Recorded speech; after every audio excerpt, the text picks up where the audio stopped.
I'm under your spell, I can't get out.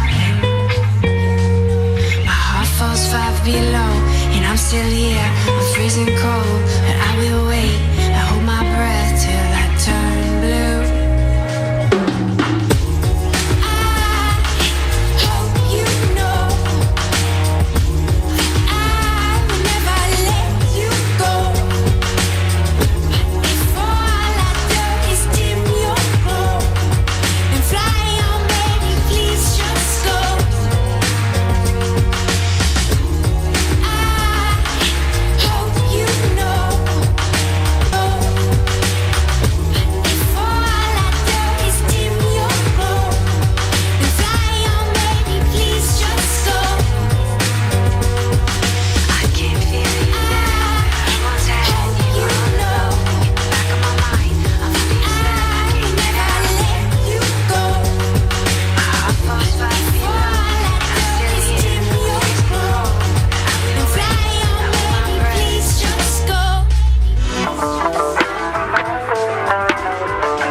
What happened when you relentless and your actions start to match the path for which you intended. Ain't no doubt about it.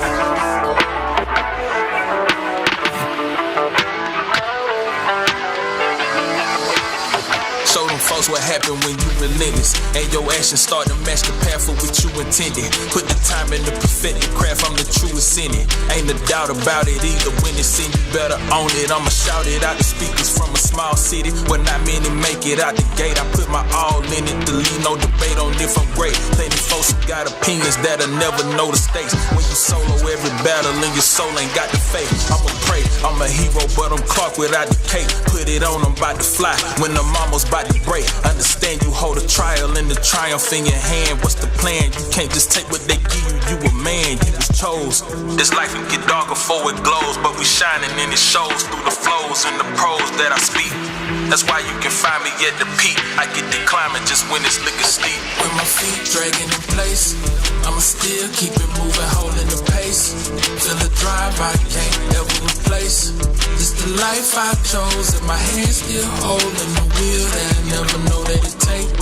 When the sight of the sun bring a smile, early morn make it work all the while. That the evening brings for the nighttime rings, and the moonlight sings me shine.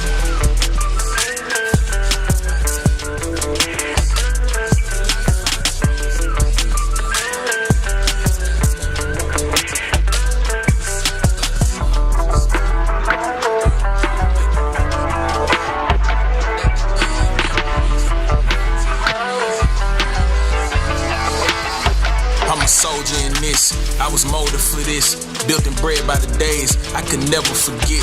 It was bound to exist. Shape this land with my own hands, so pay what I'm worth. Give my respect to the grind, I'll never short on the work. If I be blessed to see old age, I'll smile at the dirt, knowing I own what is grown to pass it all down to my first.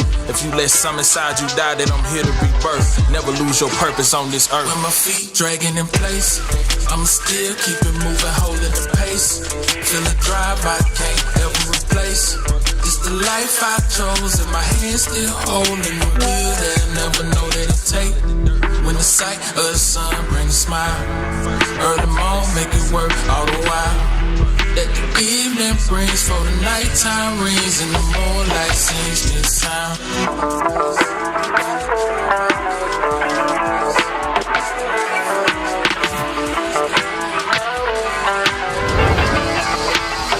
Show them folks what happened when you relentless and your actions start to match the path for which you intended. Put the time in the perfected craft, I'm the truest in it. Ain't a doubt about it.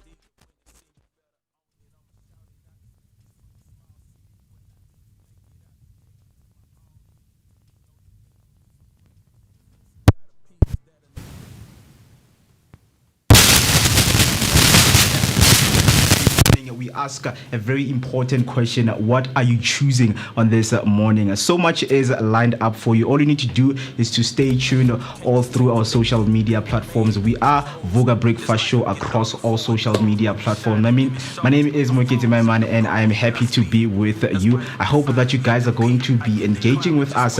And if you want to dial us in, the number to do that, that's 060-493-3226. That's 060-493-3226. You know that each and every morning we bring you what you call picture of the day, just to highlight some of the places that you can visit whenever you're traveling all around South Africa as a whole. So behind me there are pictures, and you're asking yourself, where is this place? So today we are highlighting the Polokwane Art Museum, nestled in the heart of Limpopo's capital, and it is a vibrant cultural hub showcasing over 1,000 artworks that celebrate South Africa's rich artistic heritage. Established in 1970 and housed in Denny Hall Cultural Center, the museum features an impressive array of paintings, sculptures, ceramics, and installation with a special emphasis works by Venda, Pedi, and Tsonga artists. These pieces often explore local mythology and traditions, offering deep insight into the region's cultural identity. It highlights include the evocative carvings of Jackson Hlongwane, the monumental drums of Samson Mudzunga, and the symbolic sculptures of Johannes Sekhokhela. The museum also boasts South Africa's only downtown sculpture park and industrial art park, making it a dynamic space for both reflection and innovation. I hope that information is going to be helpful for you to go and visit the place. But you are wondering how you're going to get there. Don't worry, we've got you covered with what we call the Tswelopele shuttle services. All I need you to do is to buckle up and check this out.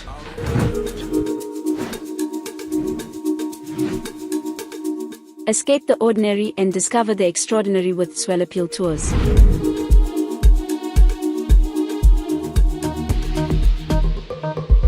Whether you're a group of friends or a family looking for a memorable getaway, Tswelopele Tours has you covered. Our all-inclusive tours take you to South Africa's most stunning destinations, from the scenic beauty of Mpumalanga to the vibrant life of Gauteng and the coastal charm of Durban.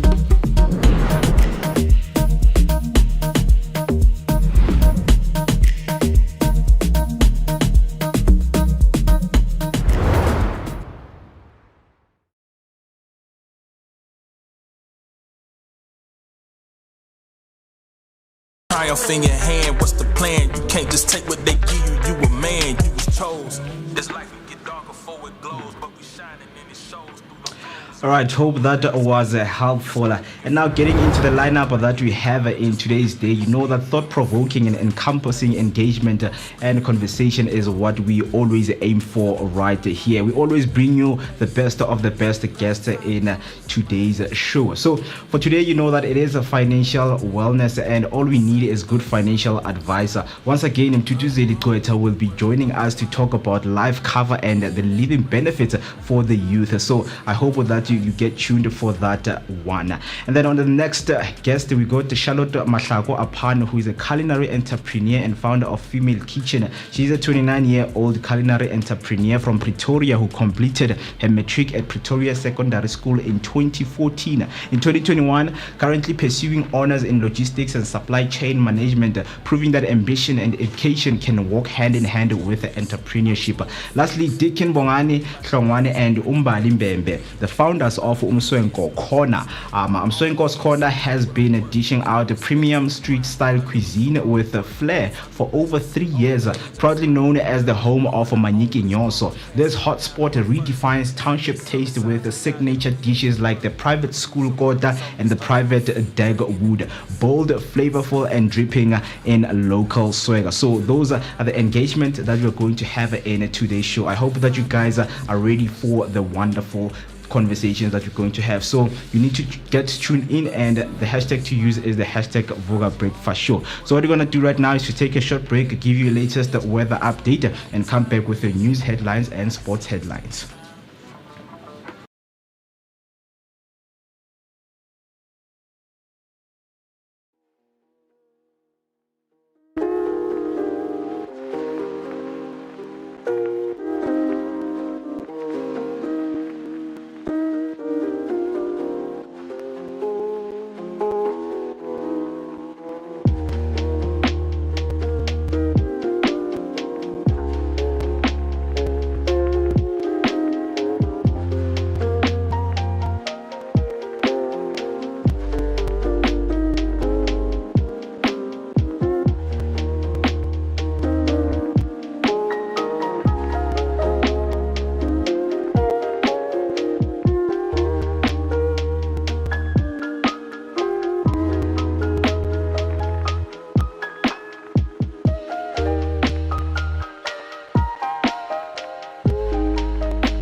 All right, Mzansi, once again, a very good morning. Let us keep you updated with your latest news headline. The first headline, Appeals Court reinstates AmaZulu King's recognition as valid. The Supreme Court of Appeal upheld President Ramaphosa's recognition of King Misizulu KwaZulu-Natal, confirming legal procedures were properly followed. This ruling ends a month of uncertainty, affirms Misizulu's legitimacy as AmaZulu monarch, and strengthens the presidency's decision. On the next headline, Ramaphosa vows action on CU reports, affirms anti-corruption stance. President Ramaphosa affirmed the ANC's commitment to fighting corruption, citing the CU reports exposing over 2 billion looted from Tembisa Hospital. He pledged action and reforms to restore public trust at the NEC meeting. He also stressed economic transformation, calling for partnership to drive investment, job creation and industrial growth, ensuring inclusive development. On your last news headline, Mteto's burial set for Sunday pending repatriation success. The family of late Ambassador Nathi Mteto, who died after falling from a Paris hotel, seeks clarity on his death and hopes SAPS investigations will provide answers. They remain hopeful that the repatriation will be completed in time for his burial this Sunday. That's all for your news headline. Now heading over to your sports news, starting off with football news. O'Reilly replaces injured James in England squad. Reece James is out of England's October fixture after suffering a shin injury for Chelsea. Manchester City's versatile 20-year-old O'Reilly replaces him. Stepping up from the under-21s, originally a midfielder, O'Reilly has impressed as a left-back under Pep Guardiola and offers physicality and adaptability. With Jed Spencer the only natural right-back, England face depth concerns in that position. On the next headline, Ben Motwari becomes a free agent after surprise AmaZulu exit. Ben Motwari has parted ways with AmaZulu following an internal disciplinary hearing, leaving him a free agent. The 34-year-old midfielder had made 7 appearances this season but missed the last 3 matches, including the culling knockout defeat to Magesi FC. He can only join a new club when the transfer window opens in January. On your last news sports headline, Paralympic. The South African Paralympian Puseletso Mabote delighted to be world champion. South Africa's Mabote equaled the world championship record with a time of 12.03 to win gold, adding to South Africa's team 4-medal tally alongside Simon Kruger's discus gold and bronzes from Cheryl James and Colin Mahlalela. The 20-year-old called the achievement life-changing and expressed the pride in having his name tied to the championship record.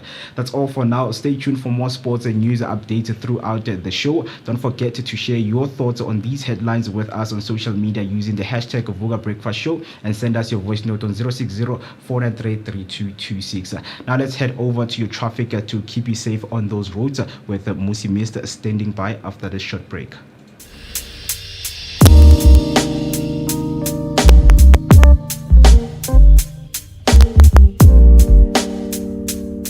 Musi Mist. My name is Moketi Maimane. Catch us every weekday morning, Monday to Friday between 7 and 10. Right here on the Vooka Breakfast Show, brought to you by the Blinko Network. Always bringing you the best content possible. Vooka Nati, wake up with us and kickstart your day on a great note.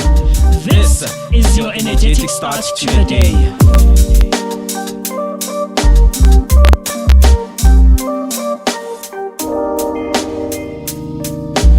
Vooka Nation, let's get you safe on those roads as we look at your roads this morning. The first one is that there's a roadworks alert on the N3 northbound just before Baklu interchange.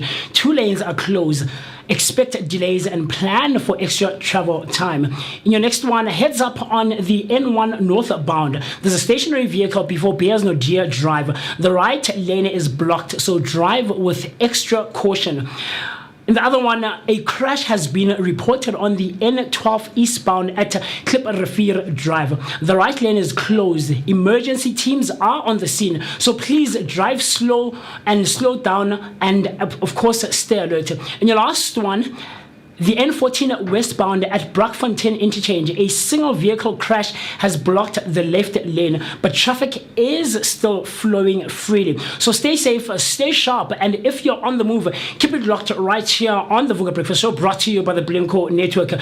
So right after this break, we're going to continue giving you your daily dose of positivity that is, of course, accompanied by an energetic start to the day. How? Chomi, you still cooking with cha, salt, and prayers. Yo. But don't stress, ungawari, because your time to shine in the kitchen is here. Amapele Spices for Africa and the Vooka Breakfast Show have said, let's bless you with some spices that will slap harder than Umama's 7 colors. Vugage Flavor Fridays is here. We're serving flavor, vibes, and vibes with flavor. Flavor Fridays is the only plug you need to turn your kitchen into a 5-star chill spot. For 8 weeks, you stand a chance to win spice hampers that take your meals from meh to just by subscribing and tuning into your daily dose of positivity for an energetic start to the day. So Hypo, what are you waiting for? Don't miss out. Flavor is calling. Waza.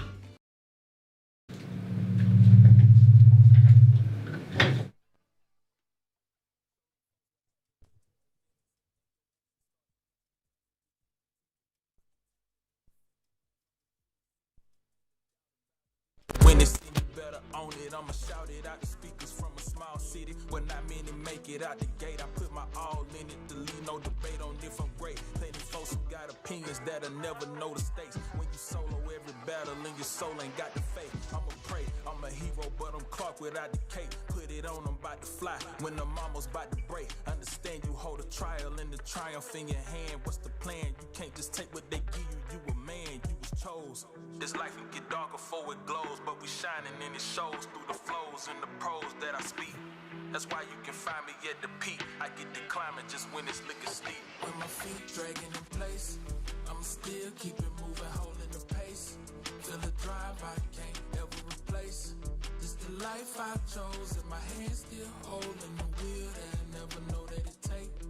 When the sight of the sun bring a smile, early morn make you work all the while. That the evening brings for the nighttime rings and the moonlight sings me a sound.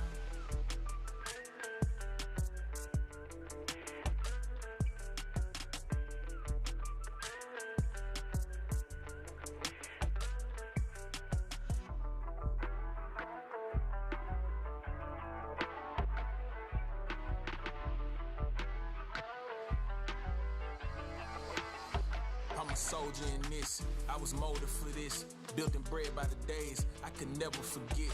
It was bound to exist. Shape this land with my own hands, so pay what I'm worth. Give my respect to the grind, I'll never short on the work. If I be blessed to see old age, I'll smile at the dirt. Knowing I own what is grown to pass it all down to my first. If you let some inside you die, then I'm here to rebirth. Never lose your purpose on this earth. When my feet dragging in place, I'ma still keep it moving, holding the pace. Feel a drive I can't ever replace.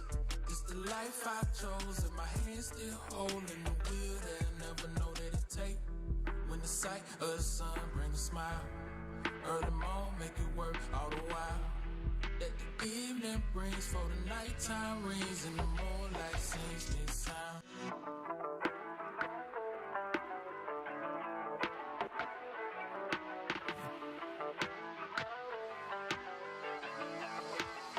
Show them folks what happened when you relentless, and your actions start to match the path for what you intended. Put the time in to perfect the craft, I'm the truest in it. Ain't a doubt about it either. When it's in you better own it. I'ma shout it out the speakers from a small city. When I mean to make it out the gate, I put my all in it to leave no debate on if I'm great. Plenty folks who got opinions that'll never. Taking such good care of you right here on the Vooka Breakfast Show, brought to you by the Blinko Network. Good morning. I'm Shani. Hello. How are you doing? It is a bright Tuesday morning on the 7th of October 2025. And I'm so excited and I'm happy to be both in your presence and in your company. How are you doing, man? There we go. Talk to us. What is the Tuesday morning looking like?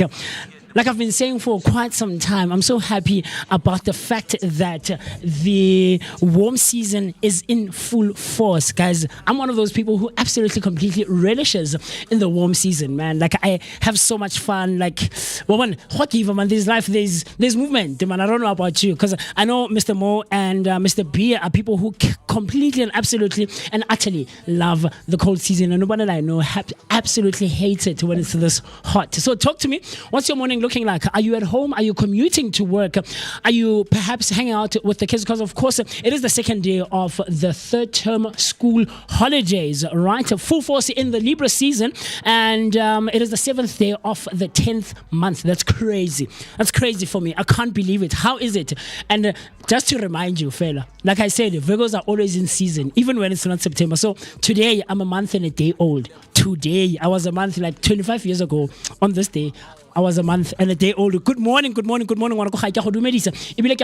what should by now be your absolute favorite rendezvous. But of course, I do take cognizance for the fact that there are some of you who are joining us for the first time this morning. So welcome to you too. Now you're part of the Vooka team, the Vooka Nation. And of course, you'll be spending great quality time with myself, the one and only MOOCEE Mist. My name is Musi Mist, and I can't wait for you and I to have a great energy exchange. But with that being said, you know that I'm not alone, and I can never ever be alone. I'm always hanging out with a great team that we give you your daily dose of positivity, right? That's accompanied by an energetic start to the day.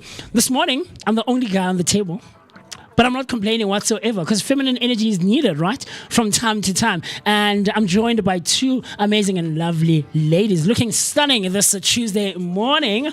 The one and only Berry Blaze. Hey, but of course, right next to her is the lovely Unomi P, who I'm so excited that she's back once again with us. Her second show. Welcome, guys. Talk to me. How's it going? Hey, man. Good morning to the Vooka Nation. I hope you guys are doing okay, man. It's another Thursday. Choose Muscatel, and obviously another Finance Thursday. As you know, I go by the name of Berry, also known as Miss Berry Plays. The darker the berry, the sweeter than Dondoni, man. Yeah, what's up, Noni? Good morning. My name is Nomi P. If you, just like myself, are not a morning person, well, this show is the reason why you might want to change that, because this is an amazing start to your day, energetic, and that might change your perspective about being a morning person. Hey, I love it, man. Hey, I love it so much. So Nomi, talk to me. I mean, Afriberry and I are 150 something episodes in. I think 57, Mr. B, today? 56, 57, 54 episodes in. I still have a lot of catching up to do. Don't worry, you'll get there. But talk to me. Last week was your first show. I saw a lot of people giving you love on the socials, right? It. And I loved how you said whenever you walk into a space, the one thing that you will absolutely do is plug people with Leah Butler, right? And I loved and I enjoyed that video. So how are you feeling? How did you feel after going home and reflecting back on your first show? Coming in here, I was very nervous. Sure, you did mention. It was a while. I think I've been off air for like 2 years. Sure. So I was just like, what am I doing here? What is expected of me? But the minute I sat behind the mic, I'm like, you know got what? Back into it. I was like born riding for a bike. this. So when I actually went back to the episode and watched myself, I'm like, girl, I'm so proud of you. Absolutely. I absolutely enjoyed it. I really enjoyed it. I love that for you. I mean, that's the point, right? I think, and I'm sure everybody would attest to this and agree with me that the one thing that one should do or the one thing that someone should experience whenever visiting the space or coming to the space is just have fun, is have a good time, walk away and saying, you know what, it's also about energies. Absolutely. Also about energies. Absolutely. I feel like we all just got together so well and we complemented each other so well as well. So I love that. I love that. So look, man, how you and I, like Nomi is saying, how we can keep on having this great energy exchange, right, is by you jumping onto our YouTube comment section using the hashtag Vooka Breakfast Show. So that's Vooka Breakfast Show on Facebook and all other social media platforms. But it needs not end there. It also continues on our WhatsApp line by you dialing the number 060-493-3226. So that's 060-493-3226. 73226. So comment, like, subscribe, and do the things that are necessary to be done so that you and I and Afriberry and Nomi P, Mr. Mo, and of course Mr. B behind the camera can keep on sharing our thoughts, our opinions, and everything else in between. Look, it still needs not end there. It continues on our website. Dial or type in the URL www.vukadaily.co.za. That's www.vukadaily.co.za. Today we're going to be hanging out a bit later on with Tutu Zeli, talking all things financial wellness and financial education. I can't wait for that conversation. And then we're going to be talking all things street fashion, man. Understand? I love millennials, bro. Like some of these terms that they come up with, it kills me, man. It kills me. I'm also learning the language. I feel so old, by the way. Yes. When they start saying you finna feel me, and I'm just I feel what? I'm just like, I remember there was once a time when I was chilling with like some I'm a 2K nyana la pile. And you know what I did? I was like, you know what it is, man, it's so good to who. They're like, what? I'm like, yeah, that's how you talk, man. Yeah. You go there, but it dubs you in the chair. It was like, y'all talk so weird. That's very annoying, man. it's so difficult to understand. Like this week I learned a new word or term, sus. When someone says sus. That's so sus, I'm like Suspicious. It's suspect. It's Yeah. suspicious. Really? Did you just learn that now? No, Am I look, I'm not revealing my judging you. age? No, Are you no, judging no. I'm not me? judging you. I'm not. I really I am feel not. like I'm the type. I'm at a point in my life where now I need a kid to teach me how to navigate my phone. It's not even about that, especially when it comes into the lingo, man. It's all about being mature. These people can't go into a conference. Ngabo says, what you gonna say? Because a lot of people actually complaining that it's hard to hire a 2000 kunamanji because they don't even know how to write full words. And it's How can you apply for a job like that? And then they're sending an email, and then you're like, okay, so what exactly? How do I even take this person seriously when they're applying for a job? Because the grammar is in. But also, don't you think it's because we've gone digital? And like I know most schools are now onto robotics, so you're learning using your iPad, your tablet, and with those things, there's autocorrect. Paperless learning. Yes. What are the chances of you knowing how to spell words correctly? It does play a role. I mean, I remember when we were in high school, there was the school of thought that we don't read, right? And we're always on our screens. Because if you can remember back then, this is mixed era transitioning into like WhatsApp era, right? Where smartphones started. You remember S3, S2, the Samsung started coming in. Yeah, things like that. Nokia, there was Express Music. But anyway, so there was the school of thought that our generation didn't read at the time. So this is what, plus minus 10, 11, 12 years ago, right? We didn't make use of books necessarily in that way because we're consumed by phones, right? Yes. And so the reading is digitally based. When we have to read physically, it's difficult for us, right? But I feel like that has changed. At least back in our time, we would do like reading in front of the class or assembly where you'd had to literally read the every Bible. morning. Yes. You're either reading the Bible or you're reading the newspaper, like the headlines. Yes. It's different. Nowadays, those kids at grade 1, you're operating a tablet. Have you seen how fast these kids are with like First of all, phones? you say grade 1. I have a 2-year-old baby brother. When he suckles at night, he grabs a phone. My guy knows how to go to YouTube and starts watching Cocamelon while he's busy being breastfed at that time. And at that time, he's playing with his head. I'm like, what? Wait. I guys, these kids, 2 years. He knows okay, I go into the phone. He knows what to switch it on.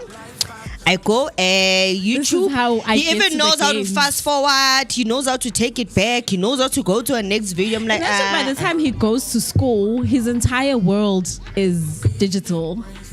In fact, it just reminded me of a lady that's trending on TikTok. Yes. So she was watching a video of Isontolga's niece. Ni is Brenda Mhlongo's daughter. So she was having a memulo. So there's videos up. This lady passed out while she was watching a video on TikTok, and her toddler started commenting on the video. So the entire video has just alphabets like N, Z, Z, Z. Like it's different comments. taking By the sun at person. the comment Yeah, section. Oh, that's crazy. And you're just thinking, toddlers are so smart. Like for you to keep on pressing on the comment section Send, and typing. send, baba, black sheep, Like send. me, as a toddler, I'd be so confused. I get it. But it's crazy, man. The digital era that we're living in, and unfortunately, we're all are going to have to, Go virtual. yeah, and adapt to that kind of life. Aren't you scared though? I am completely. Guys, scared. I'll I'm not share a ready. video. I have it on my TikTok. I'll try to save it and share it right now. But we were watching this thing, Nobanele. Last week when we were getting food, I don't know if it was when you came on Tuesday or Monday, but sometime during the week, siyaphuma siyothenga ukudla, and he's like, guys, it's scary where AI is taking us. And all those movies we used to watch about 10 years ago, We are living that reality. right? And they would say, in the distant future, 2025. There's going to be flying cars and things of that Yeah, nature. now we have And that's Tesla. where we are now. Electric that's cars. crazy. It's but crazy. is it the video about the guy saying he's a bit sad? I think it's the guy that invented AI or has some contribution towards AI.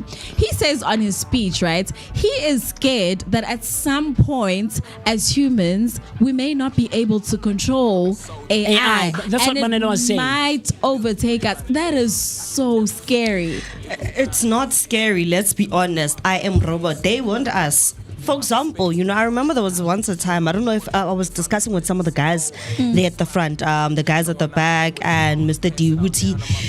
When you look at most of the things that have actually happened, it's prediction that always appeared in the In Simpsons. movies, Especially in the Simpsons. yeah. The Coldplay incident. The accuracy of The the Coldplay Simpsons. incident that Who's is the happening writer there of in The The Simpsons. Simpsons? Who's the It writer? happened. Imagine how long ago that episode aired and when it was made, only for that incident that they talked about to actually happen in 2025, where a CEO and the HR manager were there at the Being concert. called at a Coldplay concert. The Simpsons are so accurate.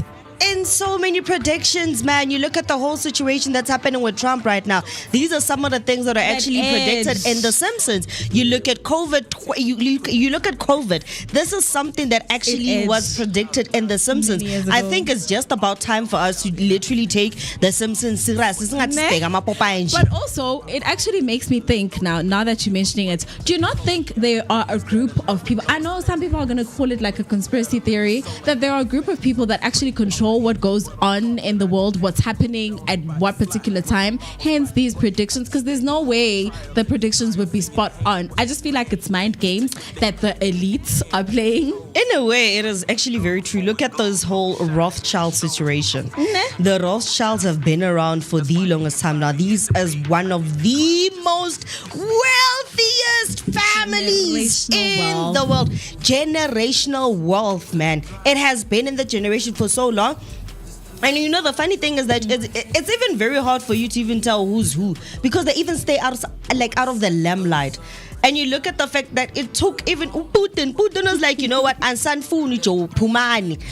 imagine how long have they been in Russia for Putin to finally say, you know what? I've had enough of the Rothschild. Maybe let them just go.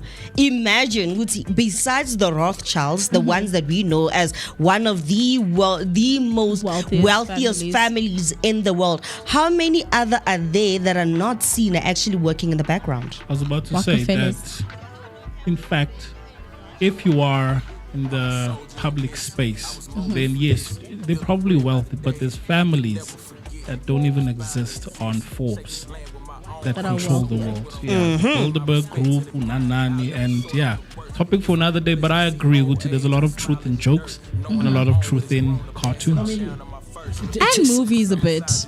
Not even a bit, my bro. I always watch movies, and a whole lot of my references is based on movies. Last night when I got home, we were talking with the guys, and we were talking, Mr. P, we were talking around the there's a series that I love called The Sandman. Okay. It's I love how you're always plugging me. Yeah. It's a crazy series where the Sandman is dream of the endless. Okay. He is the god of dreams, and he has his own realm, but he has 6 other siblings. The oldest one is Destiny, and all of their names start with D. So the oldest sibling is Destiny, the firstborn. The secondborn is Death. He's the third one as Dream. So he's the dream of the endless. He controls dreams, nightmares, things of that nature. The fourth is Destruction, right? But Destruction has abandoned his role as destruction, and he's all things destruction. You know, he's able to cause seismic destructions in the world, and it's just crazy. The fifth one is Desire, right? The sixth is Delirium, I think, is the twin of Desire, and the seventh, the last born, is Delirium, but she was Delight or something, but there's a trauma that she went through, and she's now Delirium because she's in a state where she's lost, you know, and she's trying to find. It's crazy, and these things are concepts, but they are actual physical human beings who can access each other's realms and access the physical realm that we're living in 3D, right? This physical space that we're living in. So it's crazy. So we're talking about that last night, and we're talking all things esoteric, you know, how there's the gift of foresight that manifests in each of us in very different ways. And so I'm making all of these movie references and series references, and because for me, all these series and movies, as much as they are aimed at entertainment, and there is a lot of exaggeration that goes into it, right? But there is some truth behind it, and that the person who came up with this concept has a form, shape, or manner of foresight that they are executing or and tapped into a have specific tapped realm. into, right? So that they are seeing to a certain degree or to a certain extent, and now they're relaying this information and this knowledge and this intelligence in a sense of a movie, in a sense of a song, in a sense of a dance, in a sense of written word poetry. So say what you will about art, guys, but there's truth to some of these things that we listen, we consume, we watch. You get what I'm trying to say? That's the thing for me. And so it could be a joke, the Simpsons, they are exaggerating, but a whole lot of the things that we've watched on TV, got a Simpsons, and the Simpsons is just one side of it. There's one so example, you know. Yesterday Ubanele and I were talking, and I was referencing the mythology, Greek mythology versus Egyptian mythology, where there's a school of thought that says Greek mythology is a rip-off of Egyptian mythology, and Egyptian mythology is where it starts. Yes. Right? And so they were rivaling these mythologies, and many others, of course, that we might not be knowledgeable and informed about, are rivaling that of following a Christ-like life or striving for a Christ-like life. And so the gods of Egypt and the gods of Greek, you know, medieval gods, all of those gods now bebalwela a place in the lives of people. So it's crazy, man. Sorry, man. Sure. You don't have to answer this one. We can just move on after this. Sure. On The Simpsons, they're playing baseball, and then one of the guys hits a home run, but it's not the normal home run. Lena, it goes straight up above, cracks the ceiling, Pezul, and then water floods down. Ne? So flat Earth. I was about to say. It's fine. I love how Manene always references flat Earth because he's a staunch flat earther. Okay. Right? I'm still a round earther, but I'm starting to question. But I am a round earther. Okay. Flat Earth for me still doesn't make sense. So I don't know about you. Talk to me. You're about to make. It's a rabbit hole. But I just wanted to close this entire thing. Sure. Back to what you were saying. My favorite line is life is spiritual. Okay. You don't have to be religious and believe in certain things, but life is so spiritual to a certain level that you need to be intact with your spirit, man, to understand. Sure. Like this example you've just made about desire, delights, death, all those things, they intertwine together. And the more you watch these things, it's like you're going into a rabbit hole. Absolutely. As you're watching these movies, if you are intact with your spirit, man, and like you don't exist in just this realm. Yes. You know, you are curious. The more curious you are, the more you get to experience life at a spiritual level. Completely. I agree. Watch a movie and be like, this is deep. interesting. Yeah, you know? absolutely. And you just like, this is actually a pinch of reality. Yes. Not in its entirety, but like The Simpsons. Some people are just like, oh, you're a conspiracy theorist and all of that. But it takes a certain spiritual level for you to actually clock it and catch it, to say this is a warning.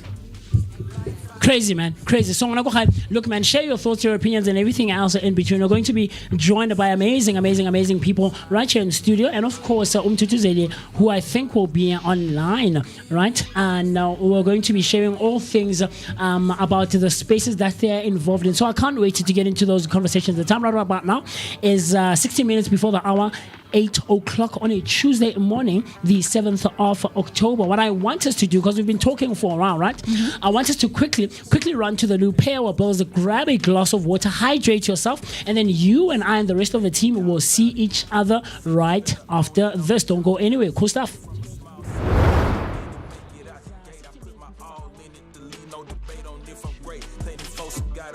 That'll never know the stakes. When you solo every battle and your soul ain't got the faith. I'ma pray, I'm a hero, but I'm Clark without the cape. Put it on, I'm about to fly. When I'm almost about to break, understand you hold a trial and the triumph in your hand. What's the plan? You can't just take what they give you. You a man, you was chose. This life can get darker before it glows, but we shining and it shows through the flows and the pros that I speak. That's why you can find me at the peak. I get the climbing just when it's looking steep. When my feet dragging in place, I'ma still keep it moving, holding the pace. Feel the drive I can't ever replace. This the life I chose, and my hands still holding the wheel that I never know that it take. When the sight of the sun bring a smile, early morn make it work all the while. That the evening brings for the nighttime rings, and the moonlight sings this sound.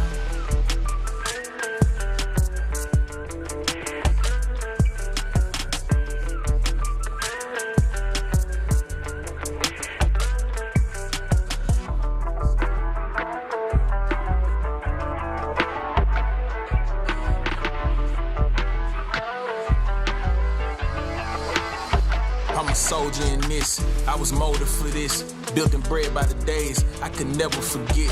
It was bound to exist. Shape this land with my own hands, so pay what I'm worth. Give my respect to the grind, I'll never short on the work. If I be blessed to see old age, I'll smile at the dirt, knowing I own what is grown to pass it all down to my first. If you let some inside you die, then I'm here to rebirth. Never lose your purpose on this earth. When my feet dragging in place, I'ma still keep it moving, holding the pace.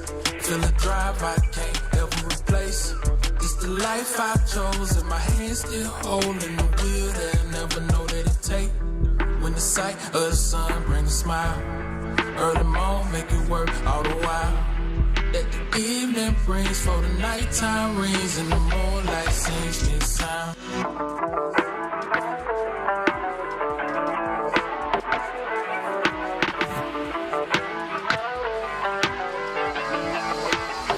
Show them folks what happened when you relentless, and your actions start to match the path of what you intended. Put the time in to perfect the craft, I'm the truest in it. Ain't a doubt about it either. When it's in, you better own it. I'ma shout it out the speakers from a small city where not many make it out the gate. I put my all in it to leave no debate on if I'm great. Plenty folks who got opinions that'll never know the stakes. When you solo every battle and your soul ain't got the faith. I'ma pray, I'm a hero, but I'm Clark without the cape. Put it on, I'm about to fly. When I'm almost about to break, understand you hold a trial and the triumph in your hand. What's the plan? You can't just take what they give you. You a man, you was chose.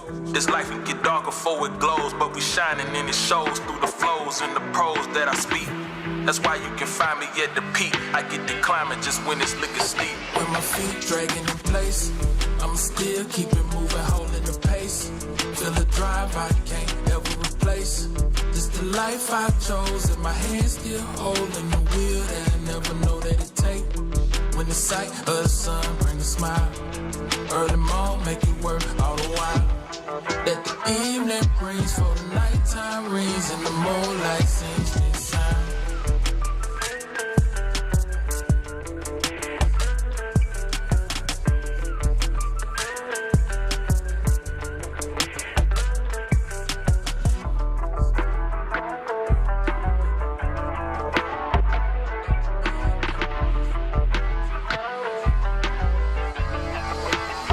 I'm a soldier in this, I was molded for this. Built and bred by the days I could never forget. It was bound to exist. Shape this land with my own hands, so pay what I'm worth. Give my respect to the grind, I'll never short on the work. If I be blessed to see old age, I'll smile at the dirt, knowing I own what is grown to pass it all down to my first. If you let some inside you die, then I'm here to rebirth. Never lose your purpose on this earth. With my feet dragging in place, I'ma still keep it moving, holding the pace. Feel a drive I can't ever replace. This the life I chose, and my hands still holding the wheel that I never know that it take. When the sight of the sun brings a smile, early morning make it work all the while. That the evening brings for the nighttime rings, and the moonlight sings me a sound.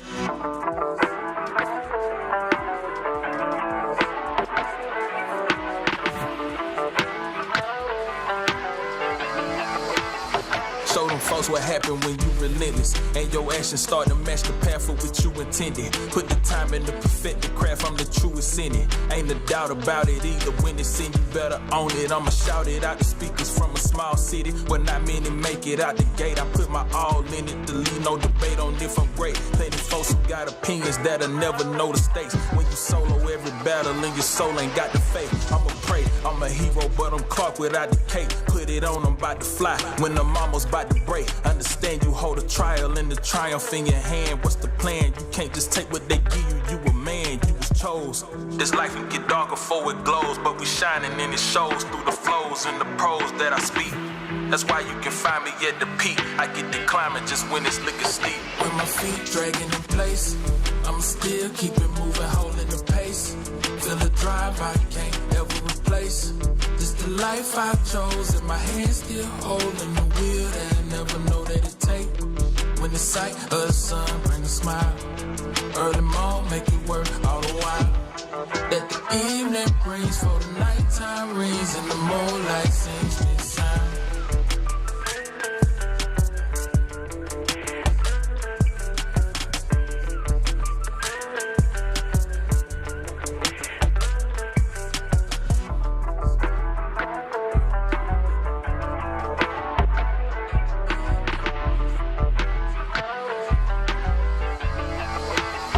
I'm a soldier in this, I was molded for this.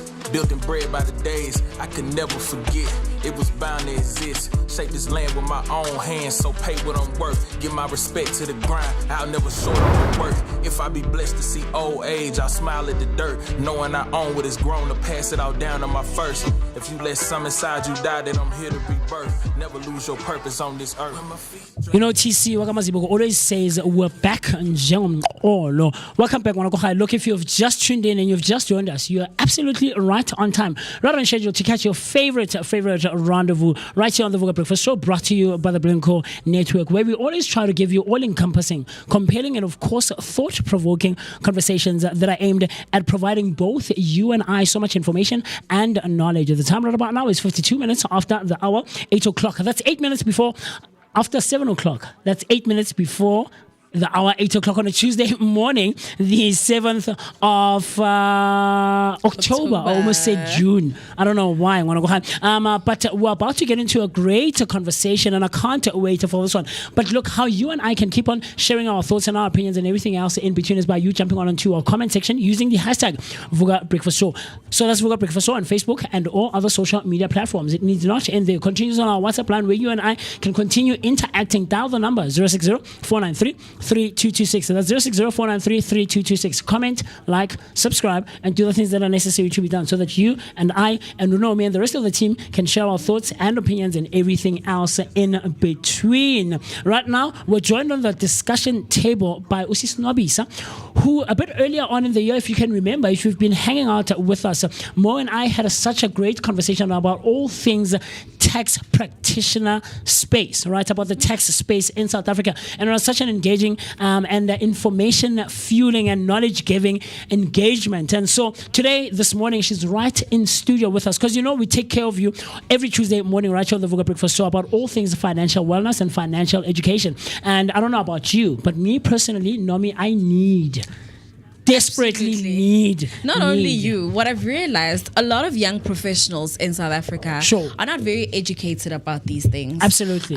Sometime in July, we had the tax season, and a lot of people were confused as to how to go about filing for your tax returns. What are the requirements? Do I even qualify? You know, Yes. some people are owed by SARS. They have like huge amounts that are supposed to be refunded back to them, but because they're not aware of these things, they're not educated about these things enough. Also goes into black businesses. We've Yes. seen a rise in black businesses, and truth is the township is the biggest contributor to our economy, and these businesses are contributing into our economy, but you find that a lot of them are not very compliant. Yeah.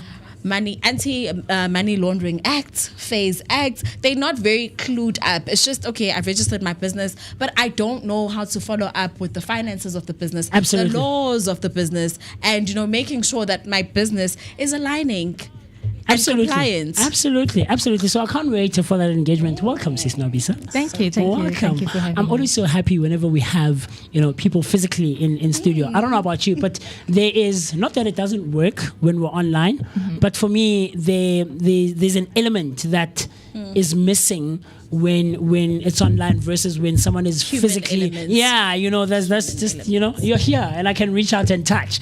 So welcome. I'm so happy. So before we get into anything else, right, I like starting at a point where we find out who the person is. Who is Uswis Nabisa behind all things finances and the tech space and all those things. So how did you get to this point where you're so well versed in all the spaces that you're involved in? Please go for it. Oh, wow. Thank you for the opportunity, guys. Absolutely. It's always wonderful to engage. My name is Nwabisa Regina Mabuto. I'm a tax practitioner, ethics officer, and business accountant. I work with SMEs, small, medium enterprises in South Africa, and I work with individuals. My journey has been very long, but I was born and bred in Soweto. Yeah. Lived in Johannesburg, Soweto for most of my life. Moved out when I was, can't remember the year. I think I was like 19 years old. I can imagine. To go pursue studies in Cape Town. Then returned back to Johannesburg when I was 25. And I've been living in the two cities, Johannesburg and Pretoria, since then. This morning I traveled from Pretoria with my friend Unozi. I've been involved in various industries. Started in, what do you call that? Can't remember. Ne? Yes. How do I forget my own resume? Don't worry. Eventually, before I started my own practice in 2023, full time, that is. Zuko Solutions. Zuko Solutions. Yes. I had been in the regulatory space, more specifically involved with a national regulator in South Africa. Where we regulated lotteries in South Africa. And then before that, I think I was with the medical practitioners, working with medical doctors. I remember you did mention the last time. Ensuring compliance and so forth. So, gosh, I'm so old. I can't go all the way back and mention. Yeah. And then currently, I think my clients are in different spaces. I've got a toilet paper tissue manufacturer, one of my clients. I've got a paint manufacturer. I've got a logistics company where they deal in the road haulage space. Nice. And then I have legal practitioners and individuals. I mentioned but a few. Yeah. I think that's what I can think of. I see you. Very interesting. It sounds like, you've tapped into almost every other space, industry, man. Because I think, and you'll correct me if I'm wrong, almost every other industry, to some degree or some extent, involves tax and regulatory services. All industries. You see? There is no space that is not impacted by tax or by regulation. Yeah. And just to give a bit of a background to somebody who doesn't understand what regulatory compliance is. I was about to get to that. Yes, please. Simplify it as, remember, a company is an individual, a juristic individual. That's how it's seen in law. Yeah. Meaning that as much as you own Vooka, that Vooka. Yeah, Vooka breakfast show. Yes. As much as you own Vooka, Vooka is a separate entity, assuming it's registered with one of the regulatory bodies, Sure. CIPC. So therefore, in front of law, Vooka is a person. Vooka must interact in its space in a manner that does not negatively impact its environment. How do you do that? By ensuring that you comply to the laws. Health and safety regulations are followed. I don't know much about the entertainment industry, but I'm certain there's regulations there that need to be followed. And that is what regulatory compliance is all about. I see. And I think where I spoke to recently last month, I was making an example of if you follow sports, in sports, when you're playing sports, there's rules. That every player must abide by. And why do you have those rules? To ensure that the game is fair to everybody, and everybody understands what is acceptable and what's not acceptable. And that is what regulatory compliance is in South Africa. I see. And I think internationally. Yeah. So your business must interact with other businesses in a fair manner to ensure that everybody is treated the same. Yes, there's competition, but within that competition there are rules of what you can and cannot do. Very interesting. What I've realized is that there's a lot of people who believe in rules are meant to be broken. Like you just said, Vooka is a juristic person, and Nomfundo, the owner of Vooka, is a different entity from Vooka. As much as it's one person, but Vooka is just a juristic person, and I can get away with breaking the law. I cannot comply with the law, and I can get away. So can you tell Umuntu Sekaya right now watching, what are the risks or the repercussions of actually ignoring compliance and not having a business that is compliant to the regulatory laws and overlooking everything? Well, let's start with the positive. If you are a compliant citizen, if your business is adhering to the laws and regulations of our country and using best practice, it says to the people who want to use your product or service that you are reliable, that you are honest, that when I pay for whatever it is, let's say for a service, that I'm actually going to receive that service. When you go to a hair salon to get your hair done, when you're paying because you would have then received the service and you're happy with it, and there's that exchange. Now, when you don't comply, I'll stay with the hair salon example. When you don't comply, then you use chemicals that are not good for human consumption. Burning our skull. You burn somebody's skull. Someone loses their hair permanently or temporarily. The person can no longer present themselves in the manner that they would have liked to present themselves when they decided to use the hair salon. So you are saying when you're complying, you're saying to your end users, trust me. I know what I'm doing, and I'm going to do it to the best of my ability. And in doing it to the best of my ability, I am a person who is in South Africa, and I recognize that I use the resources in South Africa. And for that, I'm going to contribute towards the maintenance of our country. So I'm going to abide by the labor laws and pay the UIF that is expected of me, and pay the once a year compensation fund that is expected, and pay the taxes that are expected of me, whether you're looking at income tax, you're looking at VAT, or you're looking at pay as you earn. And then there's different regulations also depending on the specific industry that you're in. I see. So now what happens when you decide, no, I'm not going to abide by these regulations, which is the negative part of doing business? Then you're not trustworthy. No one is going to be comfortable dealing with your product. And lastly, you're going to miss opportunities. Not lastly, you're going to miss opportunities that are available. And then there's penalties, guys, that your business may be charged. And there's imprisonment for the directors of the business. Every section of the law that deals with businesses has got a section where they deal with what happens should you infringe on that law. And then it spells it out for this type of infringement. This is the penalty that may be levied. And if it's severe enough, you as the director, or you and your directors, if there's more than one of you, you can face imprisonment. Really? Your family can have their assets repossessed because you've been a delinquent director dealing unethically with the corporate sector. So it's not just the business. I was about to say, because the business is its own person, like you mentioned, right? So is it not just Vooka that would incur the penalties, as opposed to Musi and Nomi being the directors of Vooka? So it's the business that gets to pay the penalties. Sure. It's the business that fails to do what it's supposed to do.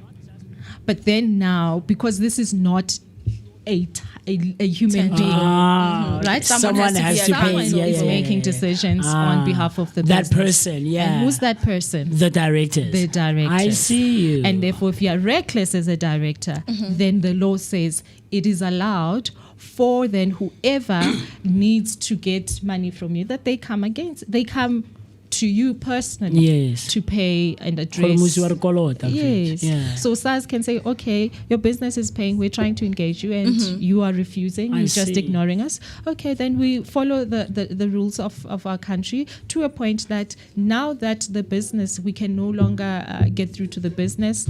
When Miss P, can you please?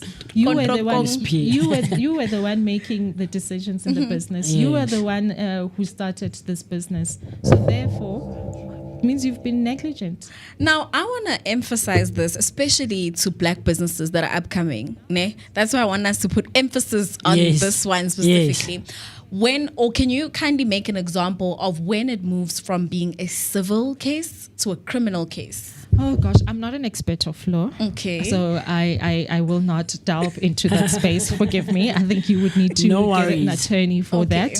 Like I said, I'm an accountant. I'm a tax practitioner. You don't want to mislead us. I don't want to mislead and misquote, and then somebody says on Vooka breakfast you can get arrested. But you can get arrested from a compliance perspective. The law says you must do X. SARS expects you to submit your income tax return once a year. And you fail to do so. And they send you reminders, and they send you, letters, and they levy interest because you are not complying. Eventually it gets to a point whereby we've given you so much time to comply, and you are failing to comply. So therefore now let's follow the legal route. Let's get attorneys involved, SARS attorneys involved, to say that Uzuko Solutions is not doing what they're supposed to do. Can you please follow them and use the rules of our country to make sure that which is due to SARS is paid over to SARS? And if the business doesn't have money, who are the directors? Nomi is the director. If Nomi is doing money laundering and fronting with her business, then it would change from being a civil case now, because you are... So you're trading on a space where we don't want to go. Involving yourself in money laundering, criminal. Talk to me, Sis Nobisa.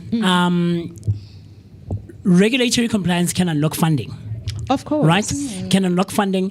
And I want us to break down how all of that space works. How does one get to a point where from all of these companies and entities, how can I apply? How do I go about all of that thing? There's someone who's watching, has a small business, Kopitori, or right here, Dobsonville, wants to apply for funding, does not know where to start and how to navigate that space. Talk to us about that. I think the starting point would be how do you structure your business in the best way for what you do? Sure.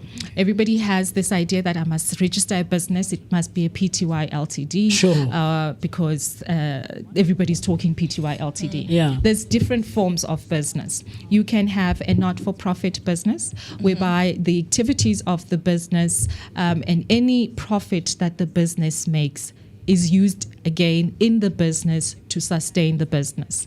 This means that there is no distribution that is going to go to members to say that, oh, the business did well, here's the profit after we've paid all our taxes and interest, so therefore we're going to then take this remaining profit and distribute it to each other. That's the not-for-profit business. You can register an NPO or an NPC. Sure. NPC is registered with the CIPC and an NPO with the Department of Social Development. Okay. And then the next one is a private company. PTY Ltd. That's a profit-making business, and this one is where you can have a minimum of one director. Can't remember from the top of my head the number of directors that you want, but I think it's as many as you want. And this business is there to make profits, and this business distributes its profits after your taxes and interest have been paid in the business amongst the directors. Okay. And then there's public entities and so forth, and there's the corporate governance initiatives. This is now when you have communities that come together to put together a structure that is going to benefit the entire community. That is, now we're looking at perhaps small scale farming. We're looking at people who have land that they're using, let's say, for investment purposes. So you need to be certain about your end goal before you register your business, so that when you register your business, you register the right type of business for yourself. Okay. Then once you have registered your business and it started trading, and you have put some type of structure to it, you get to a point whereby the resources that you have may not be enough for you to be able to conduct business as you please. Yes. And therefore then that's when you start looking for funding. Funding can be in a form of a loan, it can be in a form of a grant, it can be in a form of an investment where somebody buys shares into your business. And because they know that you're going to distribute profits to them at the end of whatever period.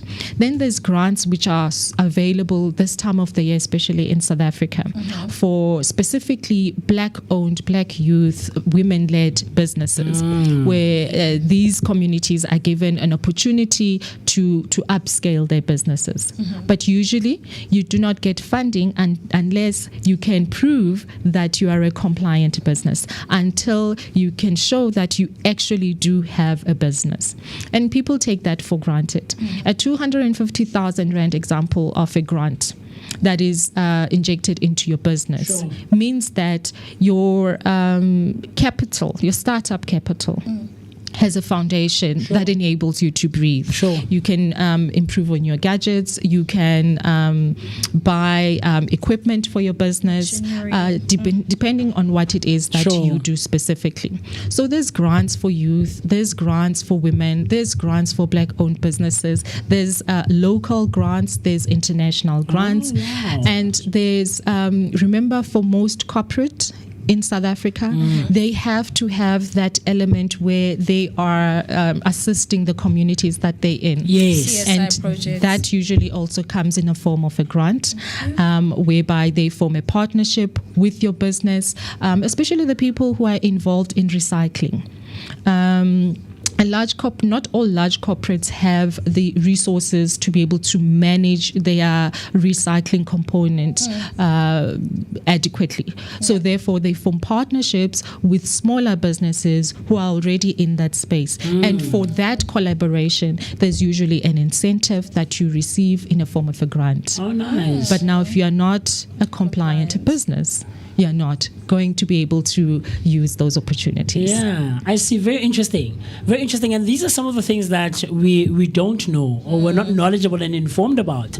And I won't mention this person's name, but he's someone who's been making the rounds on social media for quite some time, for a couple of years now, prior to COVID, season. And we've all seen this person's videos once at least. He's a very famous guy now, I think in Africa even. but he is well versed in the space of business. And one of his videos I came across not so long ago, I think a week or two ago, is that there's a difference between a business owner and an entrepreneur. Oh, the venture capitalist. I don't really follow him, that closely, but from time to time when I do come across him, I tend to listen, what is the nugget of information and knowledge that he has, and that sparked something in me, and looking into it, and he's like, if your business cannot function in your absence, then you're not an entrepreneur. That is true. And that was very interesting for me. He says that, Bona, your business has to function in your absence. If you cannot leave your business for a month or you're vacationing and your business can't stand for itself, then you have to look at yourself, Chief. But that was, very interesting, something very interesting for me. Can I add something? Absolutely. I think also what you must remember as a small business or a startup business, it is not everybody who starts big. Yeah.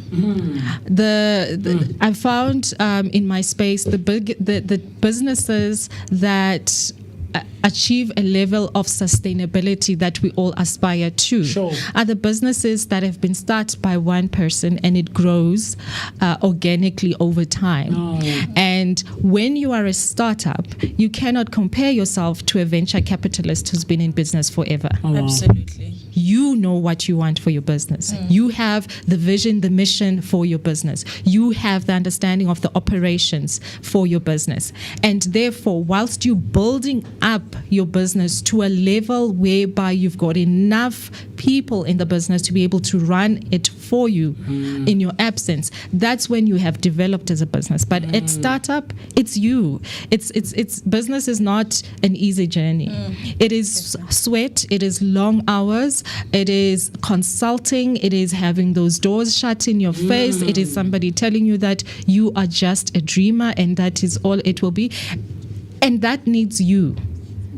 And the other thing you must understand, you cannot manage a business you do not know.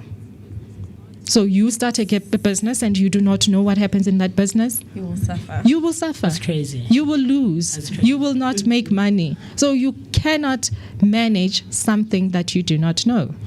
You know what it sparks for me? Unomi is now starting to learn that I make reference of a lot of movies. Yes. As you're talking now, there's a movie that comes to mind called The Intern, starring Robert De Niro and Anne Hathaway. Anne Hathaway has the startup and has a husband who is a stay-at-home husband. She's the breadwinner.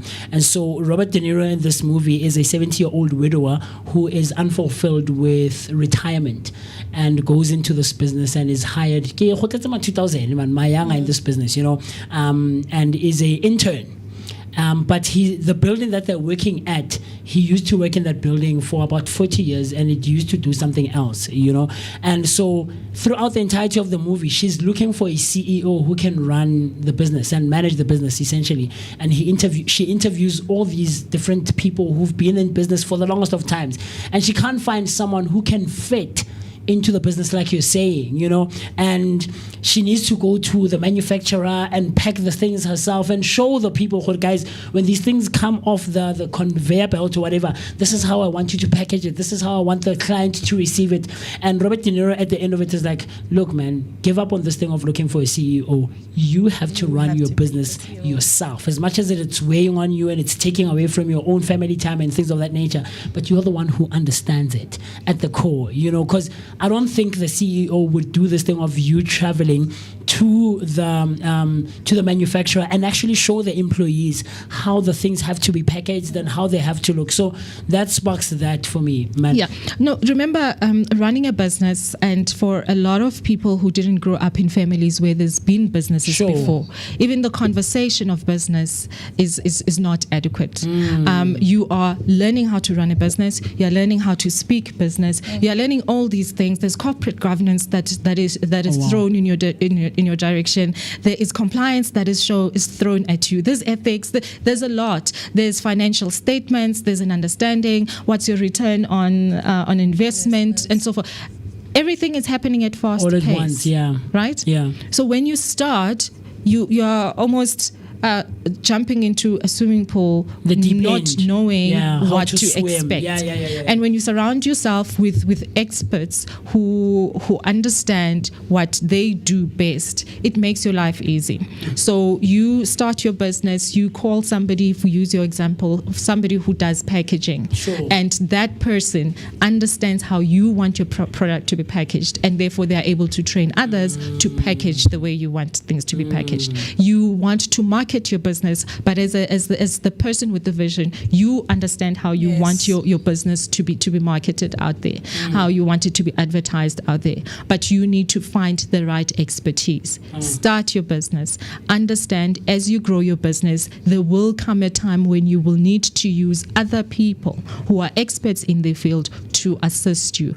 No one is a jack of all trades. And we're living in an era where information is changing at such a fast pace. Yes, no single being is able to keep up with that. And you must do yourself justice and understand that I specialize. My clients became my clients because they understand that they specialize in their specific fields.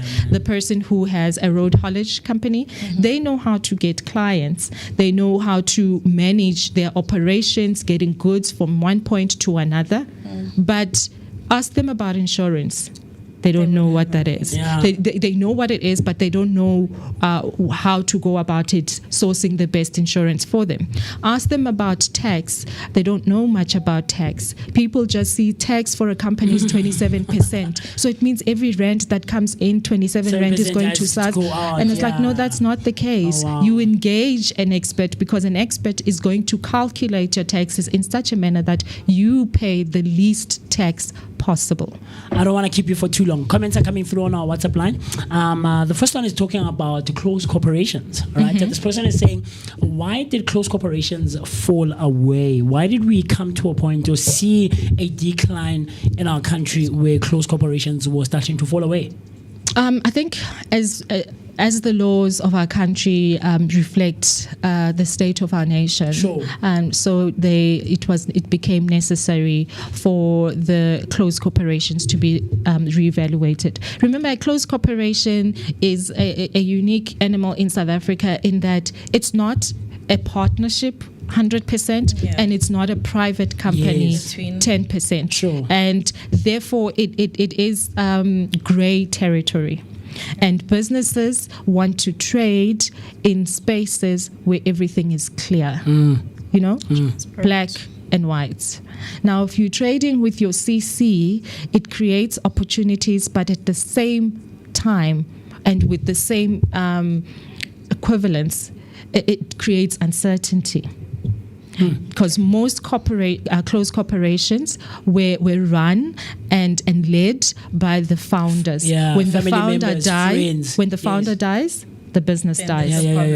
That's like a partnership. I see. Do you understand? I see. And also now looking at your resources, there wasn't a very distinct difference between the owners or the members of a closed corporation and the business itself. And now if you're married, which is something that people don't think about, if you're married in community of property and you have a closed corporation, you're putting your family's assets at risk. Do you understand? So it was ideal for the time that it was there, but as we develop, as we realize and we learn from our experiences, it then becomes necessary to do away with things. I know some people still hold on to closed corporations, but because of the way of the demands of society and other legislation that's also developing, you then get to a point where you need to evolve. Because now there's swindlers. You don't want your family business and assets swindled. Anyways, I'm thinking of a Normie P who's watching us right now at home who says, I am into agriculture and farming and I've been applying for funding because I need a tractor. There is someone who owns a beauty parlor who says, I need equipment to do these facials and I've been applying for funding, but I'm not getting the funding. What do you think are the most common mistakes that people make when applying for these fundings that ends up like getting them off the list to say, okay, you don't qualify? The first one generally is your annual financial statements. Okay. Your annual financial statements need to be compiled by somebody who has the know-how. You can compile your own financial statements, but there are certain things that you will not classify correctly, which will then lead to somebody who is an expert in that field disagreeing with how you've compiled your annual financial statements. And remember, your profit on paper is not necessarily what's in your bank account. Absolutely. So if you don't understand the rules of accounting, you're not going to account in a manner that is expected of accounting in financial where terms. Everything balances itself out. Yeah. Yes. So then that's the first part. Your annual financial statements need, even if you compile them yourself, have somebody who's an expert in that field review them and check that they actually meet the standards of accounting, whether you're looking at local standards or international standards. Secondly, when you are a registered company, make sure that your company is complying with CIPC, that when I put in your company registration number on the CIPC database, I'm not going to receive a company that says that this company is in the process of being deregistered. That simply says that you have not complied, and therefore CIPC tried to engage you and you were not available, and eventually they decided, then let's do away with this business. I see. Very interesting. And if your company is being deregistered, the banks are allowed to close off your bank account. So wait, is there a thing where the CIPC checks all the businesses that are registered under it, whether they are still compliant with the regulatory system, or is it just a standard thing where if I register my business, dependent, or it doesn't matter what kind of business it is, whether it's a closed corporation or all these kinds of things, or a partnership, or whatever the case is it a thing where you apply, my business is there, it's functioning, I'm done? No, so when you register a business, remember, you sign a document. In that document, there's somewhere where it talks about your obligations. Okay. I get it when they send you that letter that your business is now duly registered. They do remind you of your obligations as the business owner. And it does tell you there that remember to file your annual returns.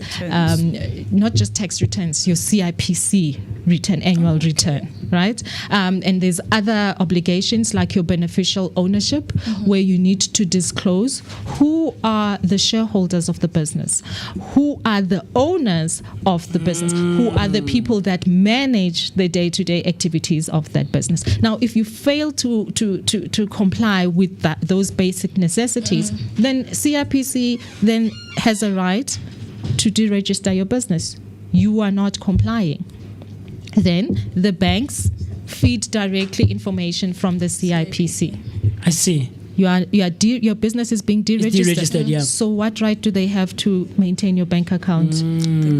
So there is a thing where the businesses are regularly checked on a certain basis, maybe a yearly or 6 months basis. Are they still compliant with the rules and regulations of the CIPC? Every owner of a business once a year will receive a notification that please submit your beneficial ownership registers, and then after that, please submit your annual return.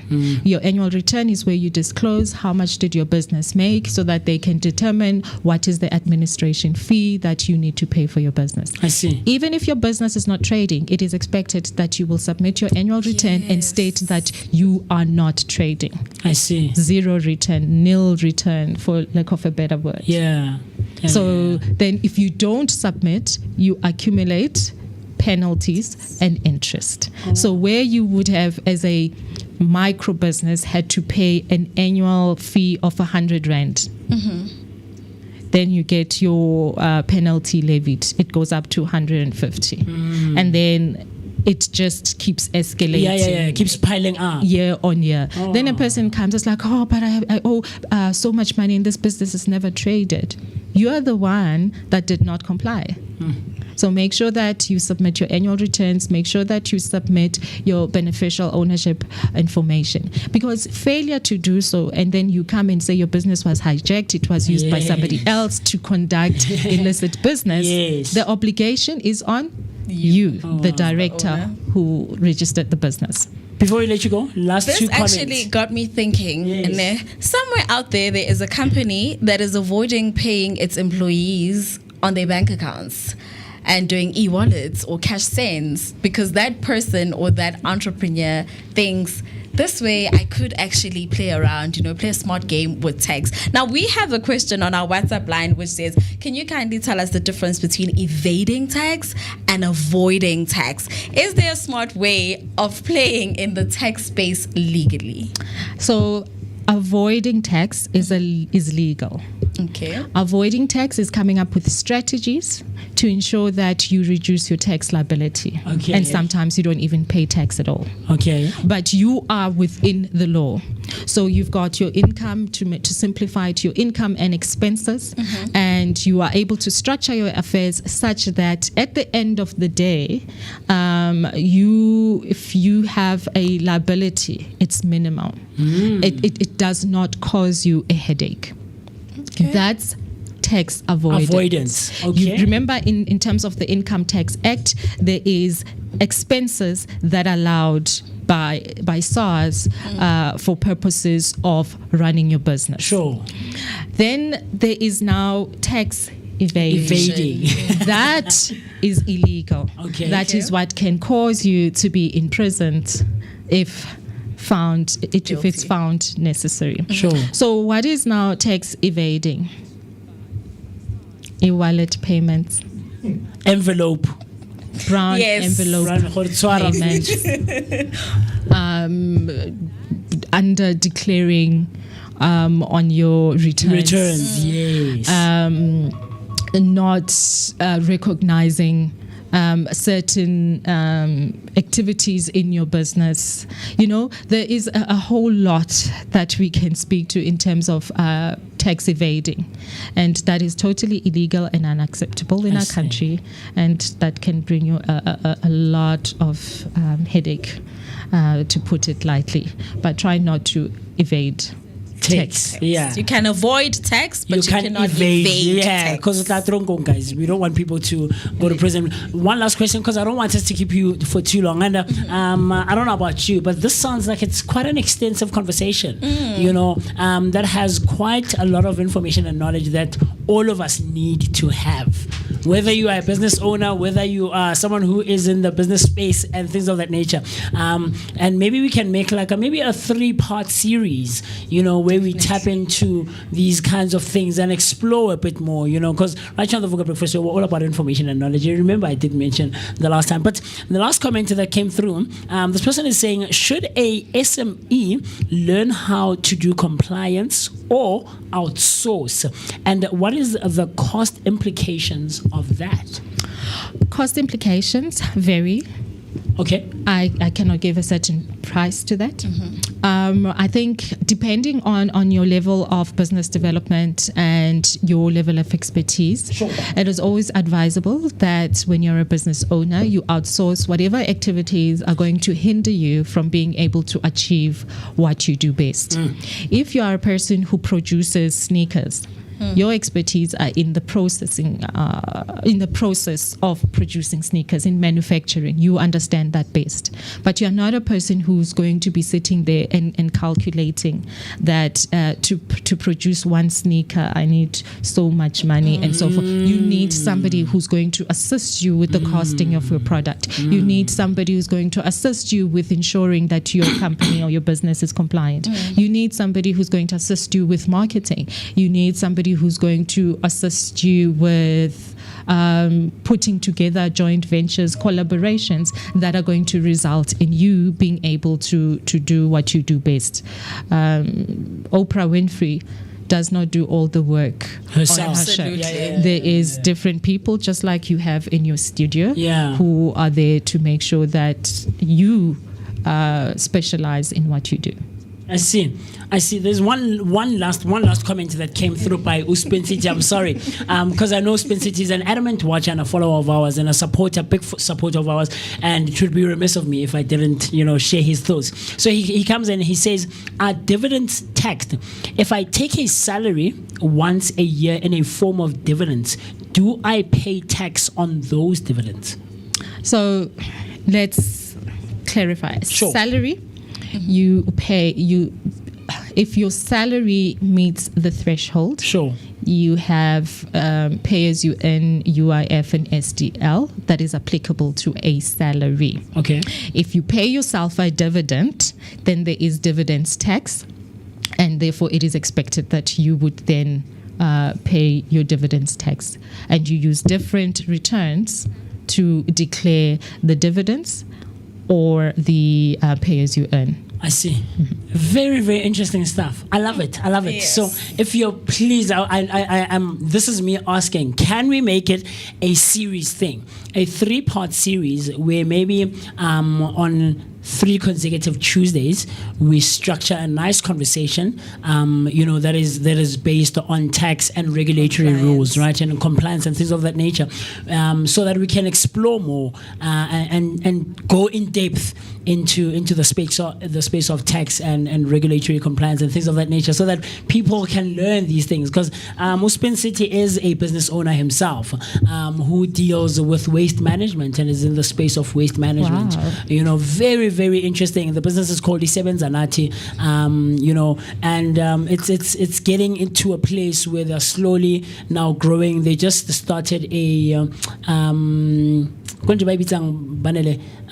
they have where you can bring in your PEP bottles, and you exchange it. A site, yeah, they have a site that they've started. So and they give you finances in exchange, but also you can have coupons where they want to set up a shop where you can have the points. So with the PEP bottles that you bring, you can buy essentials, day-to-day essentials at low cost, right? Where bread would cost 20, 21 rands, 22 rands, go shopong, you would buy it for 15 rands with them. That sounds like such a great idea. Well done to them. It is, yeah. So very, very interesting I would be stuff. very, very, very keen Yes. to participate in your 3-part series. Yes. It's and always interesting and enjoyable to talk about what I do. I see it. It comes off. It comes off, and I love it. In closure, someone is watching, listening, finding all of these things very fascinating, very knowledge-based. How do they get in touch with Sis Nwabisa? And then maybe, of course, they might as well want to make use of Zuko Solutions services. How do I get in touch with you? Emails, phone numbers, social media, all of the works. I am on Instagram as Zuko Solutions. Okay. Although I don't make use of that fully. Sure. need an expert who can do that, help me do that better. I am on LinkedIn. As Nwabisa Arumabuto and Zuko Solutions. I do have a website, Zuko Solutions, for those who don't want to say Zuko. And then we do have a WhatsApp line, 071-210-9258. And we do have an email address, nwabisa@zukosolutions.com. Sure. I love it. Thank you so much, Sis Nwabisa. Thank you so much for having me. Thank you for joining us, and thank you for the insights. I know there's a lot of business people that are watching and they're like, well, I learned a thing or two. I know sometimes as South African, we're not very keen on investing in terms of hiring other people. We're like, I can be the accountant, I can be the compliance officer, I can be the founder, I can be the delivery man. But today we've actually learned how important it is to hire the right people. Absolutely. We appreciate. Thank you very much. Enjoy the rest of your day, man. And we can't wait for the 3-part. We will, of course, be in touch so that we can structure it nicely, and maybe as well get questions from the Vooka Nation. They themselves could be a business owner, have a family member who is a business owner, or a friend or colleague or something of that nature. So we do look forward to that. So you're perhaps wondering who Sis Nwabisa is. She says she's been self-employed for more than 3 years now, and her clients range from the private industry to legal practitioners, and of course engineering and individuals who are involved in the space of businesses. All right, she assists her clients with their regulatory compliance requirements and works very closely with a black-owned brokering firm that specializes in savings and investments. So do be on the lookout for the 3-part that we're going to be embarking on in a couple of weeks with Sis Nwabisa, so that we can get so much information and knowledge. But with that being said, we've we've been talking for a good second now. So I want you and I and the rest of the team to quickly run to the loo, grab ourselves a nice cold glass of water, rehydrate, pay our bills, and then you and I will see each other right after this. Cool stuff.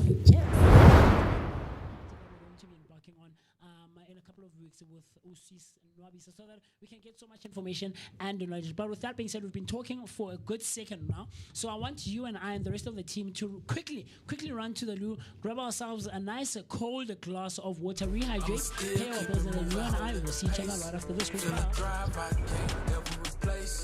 This the life I chose, and my hands still holding the wheel that I never know that it take. When the sight of the sun brings a smile, early morning make it work all the while. That the evening brings for the nighttime rings, and the moonlight sings me a sound.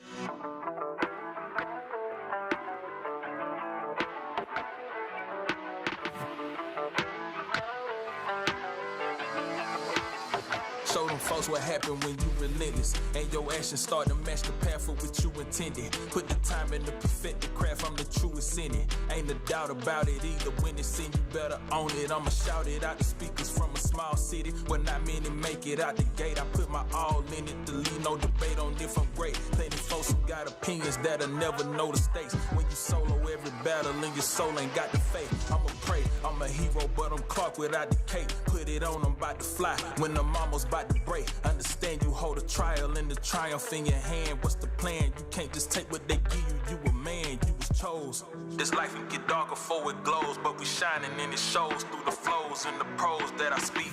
That's why you can find me at the peak. I get the climbing just when it's looking steep. With my feet dragging in place, I'ma still keep it moving, holding the pace. Feel the drive I can't ever replace. This the life I chose, and my hands still holding the wheel that I never know that it take.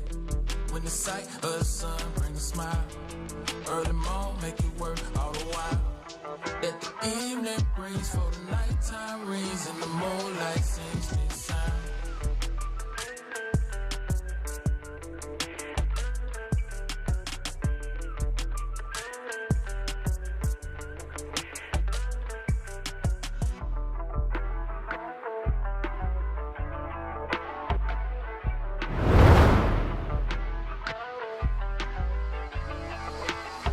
I'm a soldier in this. I was molded for this. Built and bred by the days I could never forget. It was bound to exist. Shape this land with my own hands. So bringing you great people who are doing great and amazing stuff in and around our communities right here on the Vooka Breakfast Show, brought to you by the Blinko Network, where radio meets TV, only and exclusively right here, man, where we try to have all-encompassing, compelling, and of course, thought-provoking conversations with industry professionals, man. Such a knowledge-giving and information-based engagement. Nosis Nwabi. So talk to me, guys. How did you find that? Oh, man. Just by listening, you know, sitting like beside in a couch in, man. I'm disappointed, you know. I'm really disappointed that one cannot be a jack of all trades. To hear that one cannot. Okay, were you looking to be jack of all trades? Yeah, okay. I mean, one cannot even take, you know, just, you know, honka business ya motho mong, you know, like come in and handle all the businesses, the business that has been left for you. Because remember, imagine if my dad has a business and now my dad passes away. That means I cannot, you know, take over the business. I don't know if she means that in terms of you cannot run another person's business. Well, it depends. Yeah. It depends on how the business was registered. Sure. What type of business it is. Yeah. But you can. I mean, you can. If you are the executor of that estate, then you can actually. That's why you need to comply. But you know what I've learned? Yes. I've realized that IPC is deregistering a lot of businesses because of compliance, especially businesses by us. Yeah. And the reason for that is because we try and be jack of all trades. And you can't, Chief. We are quick to enjoy the profits where we are supposed to be taking that little profit and investing on another department. Yes. No matter how small your business is, invest in your business in all parts of it. Because with some businesses, you find abasebenzi are working on a Sunday, but they're not getting time and a half or double pay because you do not know. Next thing, Department of Labor is at your door saying you are now not complying. Yes. So all these things actually lead to you being so overwhelmed and stressed, and you just end up like, I'm just neglecting my business because you're trying to be a jack of all trades, but you also, there's a shortfall somewhere somehow. Yes, definitely. So invest in your business. Don't be quick to get the profits. Like today, I've learned sometimes it's okay for the business to run dry, for the business to operate on, what is it, a dry run. Delegate. Like, there it's is okay not nothing to make wrong. profits for 3 months because you're getting an accountant, you're paying a graphic designer. Yes. Don't compromise on quality. Yes, Do not. completely. Delegate, man, share power. Because what also I've learned, right, in these kinds of engagements is that when the business is there and you started as an individual, or we started really three as partners, right, it is going to get to a point where it grows bigger than what we had initially, hoped for. And when it gets to that point, it's bigger than us now because it's a living, breathing, individual, for lack of a better word. And so we need to delegate and bring in people who are well versed in the spaces that the business requires for it to function on a day-to-day basis. And I think that's where the downfall is for a lot of people. Yes, absolutely. But also the other one is that the reference I made of that guy, where as entrepreneurs we need to, or as individuals, we need to, differentiate between being a business owner and an entrepreneur. Very sure. Can I just mention one last one? Absolutely. Let's take DJ Zintle as an example. Okay. Sometimes you can actually be a semi-jack of all trades. Okay. DJ Zintle is using her relationships. In fact, this is for someone who doesn't want to use a lot of money or doesn't have a lot of money. Yeah. So what she does, I build relationships with you guys, Yeah. and then I use you for my business. For example, she has a reality show. Everybody on that reality show wears her brand.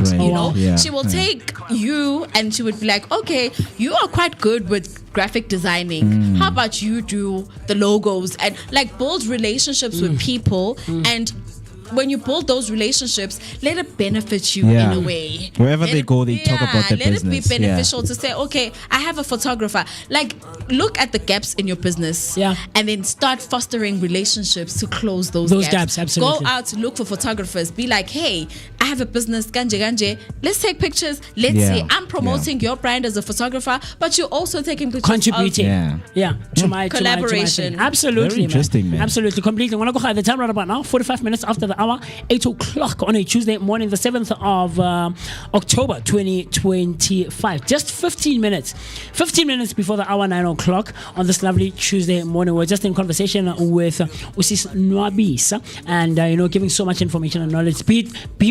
Do be on the lookout for the 3-part series where she will come back and hang out with us again, giving us so much information and knowledge when it comes to all things taxes in our country, and of course the regulatory space and compliance space, right? So with that being said, let's give you a daily bread like we always do right on the Vooka Breakfast. So talking all things that have occurred and taken place throughout the entirety of history, right? And have contributed to where we are as a society in this day and age.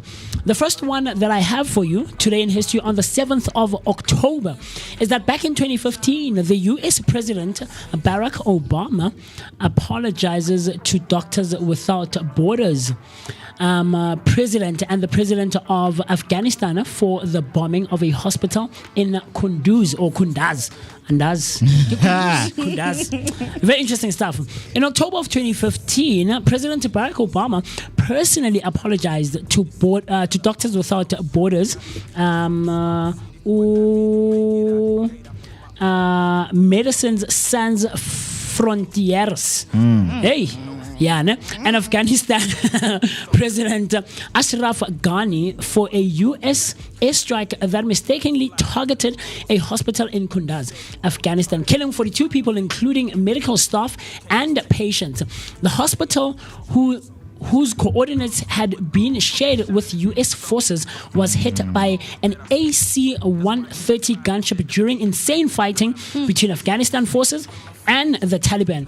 Obama assured a full Pentagon investigation and offered condolence payments, while Doctors Without Borders demanded an independent international probe, calling the attack a violation of the Geneva Conventions. Yeah. Yes. This was tense, man, because I remember when Barack had to come, in a conference. I mean, Barack came there and he didn't know how to handle himself. And he was trying to throw around those jokes around it like, no, Mr. President, you know what happened right there in Taliban. And some of the people, they released some of the footage. There was a guy who was in the middle of the gunshot, literally taking the footage, showing people what is happening and what is the US doing to them. Because they are the people who are responsible for the war of guns that is taking place, and they're also funding the war that is taking place in there. So what Obama did till today, I think he still regrets that decision that they made in the White House. That's crazy. In the second history lesson that we have for you this morning, back in 2017, Nelly, the rapper, was arrested for rape in Auburn, Washington. On the 7th of October in 2017, rapper Nelly was arrested in Auburn, Washington, after a woman accused him of raping her on his tour bus parked near a Walmart. The alleged assault occurred after a concert at the White River Amphitheater, and the woman called 911 to report it. Nelly, whose real name is Cornell Hainez Jr., was released without charges pending investigation, and he denied the allegations, calling them completely fabricated. The accuser, Monique Green, later filed a civil lawsuit for sexual assault and defamation, which was eventually settled out of court. Hi, Nelly. Nelly, I love you. Oh. But also, I also just feel like I'm not bashing any genre of music. But these cases are quite synonymous with R&B stars. I see you. Like it just, and the fact that exactly, like, why do you guys always have to be associated with such? It's crazy. I mean, one thing that I found out, yes, just being in the industry as a rapper, as a musician. So there are certain societies that are being formed that you need to be involved in, certain activities, illegal events, so that you can have something to talk about in your music. Understand? So I need to do something so that I can attend court cases, hire lawyers, and people lie about me in social media, so that whenever I go into the studio, I have a craft. Like you understand? You're in people's faces constantly, and then music exactly. People are already so there. Other people, they do it intentionally to go about it. So if I know that I have a very strong attorney with me, I know I can go out and do something bad, and with the money that I have, I can literally win every case. So what are we saying? Are we saying they are paying the victims to fabricate a story just to remain relevant within the media industry? Or are we saying they are doing these things because it's part of the rap culture, hip-hop culture, and they are getting away with them? I mean, both. It happens both ways. Because for some people, it will happen that there is a case against this rapper, and then you find Uguti, no man, this guy, what he did, it's because of the history that he has, where he comes from. But others, they do it intentionally because they know this is how the game works. They call it the game. Which brings me to this question: can we separate the artist from the music? I know last year Chris Brown was in South Africa, and South Africa was actually divided into two. Where there was a petition for him not to call off the concert. You have been abusive towards a woman, and Women for Change was like, we don't need you here. But other people were like, no, we don't care about that history. We are just all about the music. I mean, it's the same thing as R. Kelly. It's the same thing as R. Kelly, where people are like, guys, the guy gave us hits for days. That guy gave us hits for days. In the early 2000s, I remember with me, I used to take a transport. I was in a school called Mayfair. Guys, you are so old. You keep revealing your age. But man, it's like we used to listen to R. Kelly more, and the one song I can remember with Usher, he did. Same girl. Same girl, same girl. You know, it was a good song, man. But it's like, how, you know, we're gonna bash the music because how R. Kelly, you know. But you can't separate the artists from the music. And that's what I'm saying. You can't, or you can. You can't. You can't. Why not? They are one. So because I do my music, my music R. is. Kelly is in jail for molesting people. So we have to step off his music. We have to step. We have to stop listening to his music. Because you know what? When you listen to these lyrics, sometimes you just clocking it. What if it's stories of my friend, like we do here? You know what someone said. Sure. The reason my daughter exists is because of R. Kelly. Your daughter must be arrested. I guess he did some good music there. I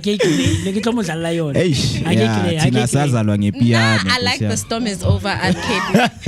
Storm is over, storm is over now. That was a good at least Tina sazalwa ngabomshuvi. Hayi. Mina ngamshofu umbali. Noma nelekhandi but our parents, I judge our parents. Never seen it. But you know Paranyana. You don't know Paranyana. I'll play Paranyana for you after the show. Anyway, the other history lesson that we have for you right here on the Vooka Breakfast Show is that back in 2017, New Zealand clinches its 5th rugby championship with a 25-24 win over South Africa. In Cape Town, the All Blacks remain undefeated in 6 games.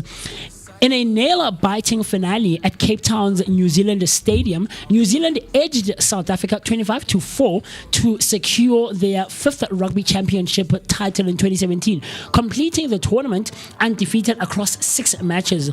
The All Blacks showcased their trademark resilience, overcoming a fierce Springbok challenge with a late surge, including a decisive try by Damian McKenzie.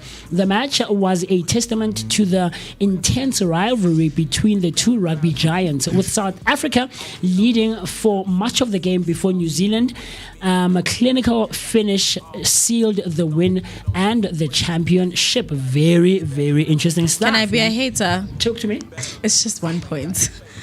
Hater. Is it, okay. I'm hating on the All Blacks. I see. I see. I see. Oh yeah. I see. We are the champions. I see you. The reigning champions. Yeah. And next year we're chasing. Was it next year or is it in 2 years' time? We're chasing our 3rd consecutive. Rugby World Cup. Yeah. 2027. Yeah, man. Come on. We're giving. It's not DNA. It's all RSA.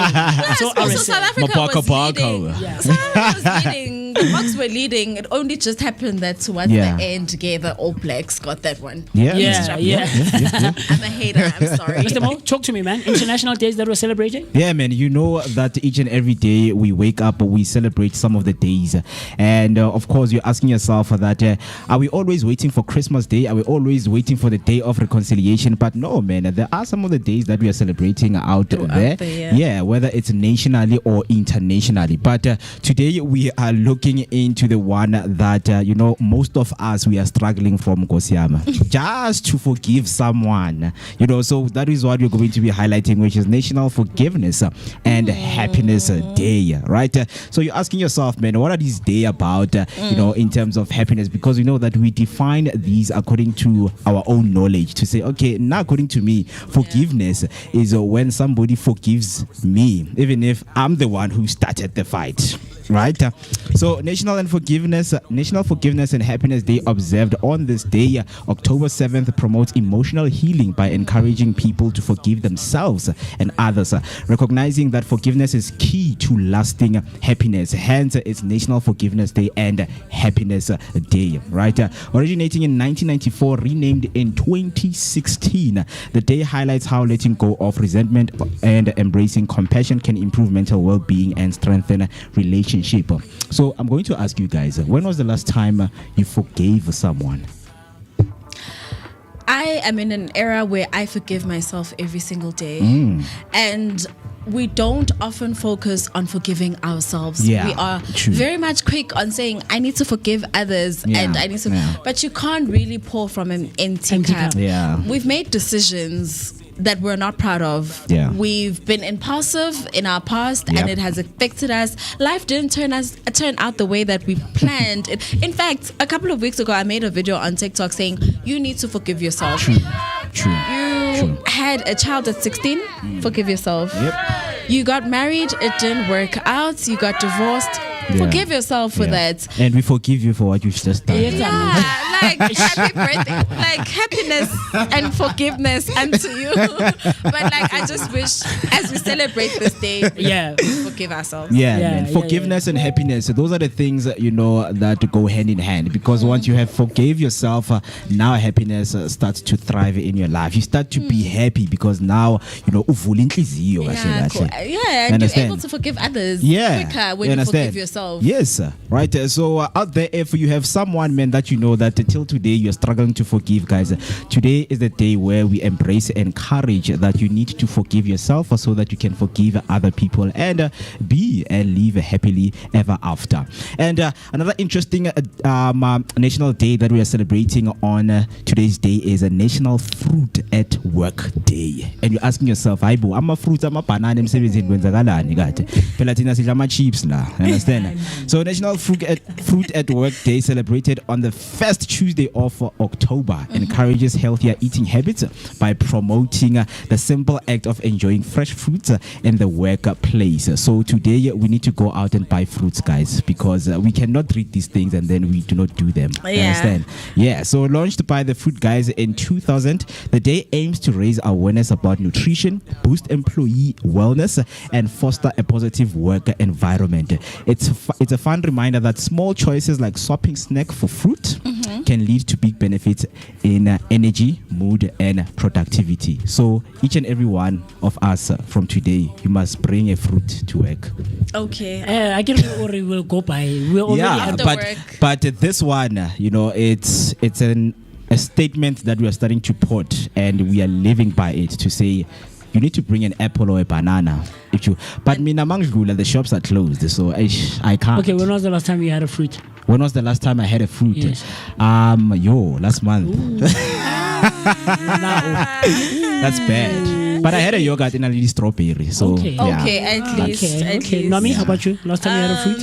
Earlier this week, I spoke myself strawberries. Don't wait for no man to buy you strawberries. Buy yourself strawberries. Okay, I see you. But they weren't as nice. What's the strawberry season? When is the strawberry season? I don't know. Honestly, I don't know. Strawberry, they grow.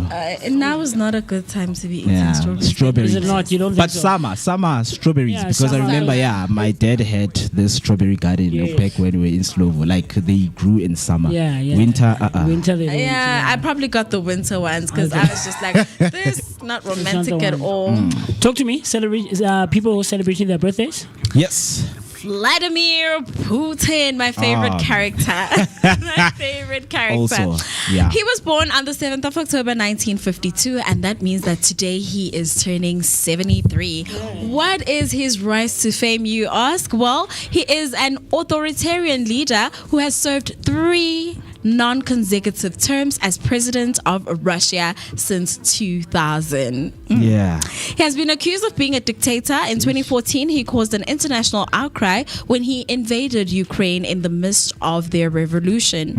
Interesting fact about Putin is that he served as KGB foreign intelligence officer for 16 years, rising to the rank of lieutenant colonel before retiring in 1991 to enter politics. Wow, that's crazy. And an interesting thing about Vladimir Putin is the behavioral scientists have seen that whenever he walks, each and every time his hand is near to his pocket, that each and like so he's ready for war. He's ready for if anything, so when he walks, he's like this, but this hand, because hey, do you think maybe it's also the indoctrination that he got from the KGB? It definitely. is. He still lives by it till today. It's crazy. Did you see the interaction he had? I think it was with the president of North Korea or South Korea. He didn't want no water, nothing. Like, don't even come close to me. Don't even touch me. Like, body language was very defensive. Were they, was it this one when they were doing this military parade? I think in North Korea, where there was it's China. Vladimir, China, Russia, and North Korea. That's when I realized he doesn't trust anyone. He doesn't. But is it not more or less the same symptoms that Umkhwanazi is showing exhibiting as well. absolutely. I think Yeah. it's a military thing. They is. probably learn it somewhere because he comes with his own water. It is. Like, do not give me water. Don't tell, don't paralyze. Yeah, man. All right. But a plea to Vladimir, man, is to stop this war, man, that is going on. Ukraine. Ukraine and Russia, man. Like 2014, I didn't even realize it started in It's 2014. been It's crazy. ongoing. That's crazy. You know what someone said on social media is that Russia is probably the only or one of the countries that the US thinks about whenever whenever they have to Attack. yeah, like Russia nje, or anything that has to do You with better Russia. behave. Trump thinks six times about it. Yeah. Putin phela wa hlanya, but I think what, let's call it a second for now. We'll call it off here for now. We'll get back to our daily bread because I want us to quickly jump into a conversation with remind me, Mr. Mo, Charlotte. Yes, Charlotte yes. Mashako. Charlotte. I'm looking forward to this one. Very, very interesting stuff, man, that are coming through this Tuesday morning. And I don't know if Charlotte can hear us where she is. So while she's still Hey, Perfect. There we go. Yay. How's it going, Charlotte? Talk to me. How's your morning looking like so far? Good morning, guys. I'm having a cup of coffee, so it's feeling good. Hey, nice one, nice one. Welcome. We really, really appreciate you taking the time to come and hang out with us right here on the Vooka Breakfast Show. You're perhaps wondering, who is Charlotte? Musi, who is Charlotte? Libo Nomi, Libo Mr. Mo. Charlotte is a culinary entrepreneur and the founder of Femalex Kitchen. Very interesting stuff. Aged 29, a culinary entrepreneur from Pretoria who completed her matric here at Pretoria Secondary School back in 2014. Then in 2021, she pursued her honors in logistics and supply chain management, proving that ambition and education can walk hand in hand with entrepreneurship. Welcome, Charlotte. So for someone who is listening and watching out there, just in your own words, quickly tell anyone who is of the Vooka Nation who Charlotte is, the spaces that she's involved in, and how do you find yourself getting to where you are right now? Hi, everyone. So my name is Charlotte Apane, but a lot of people just know me as Matlako is my other name. So I find myself in the catering space because I grew up with a grandmother that loved cooking. Even though the food was not didn't have expensive spices or ingredients, but there was passion there. She loved it, and I think that grew in me as I got older, and then that's how I find myself in the catering space. I see. Or culinary space. Yeah. Very interesting. Very, very interesting. I always find it very fascinating whenever we're in conversation, to who are versed in the kitchen, So when we talk about your restaurant, right, or your kitchen, or what inspired it? Where does it come from? Is it a love for cooking when only one? Is it something that stemmed from home where grandmother, mother, aunt, sister played a role, and you were always in the kitchen trying to, where does the inspiration come from to start your business? No, honestly, it stemmed from my late grandmother. That woman loved cooking.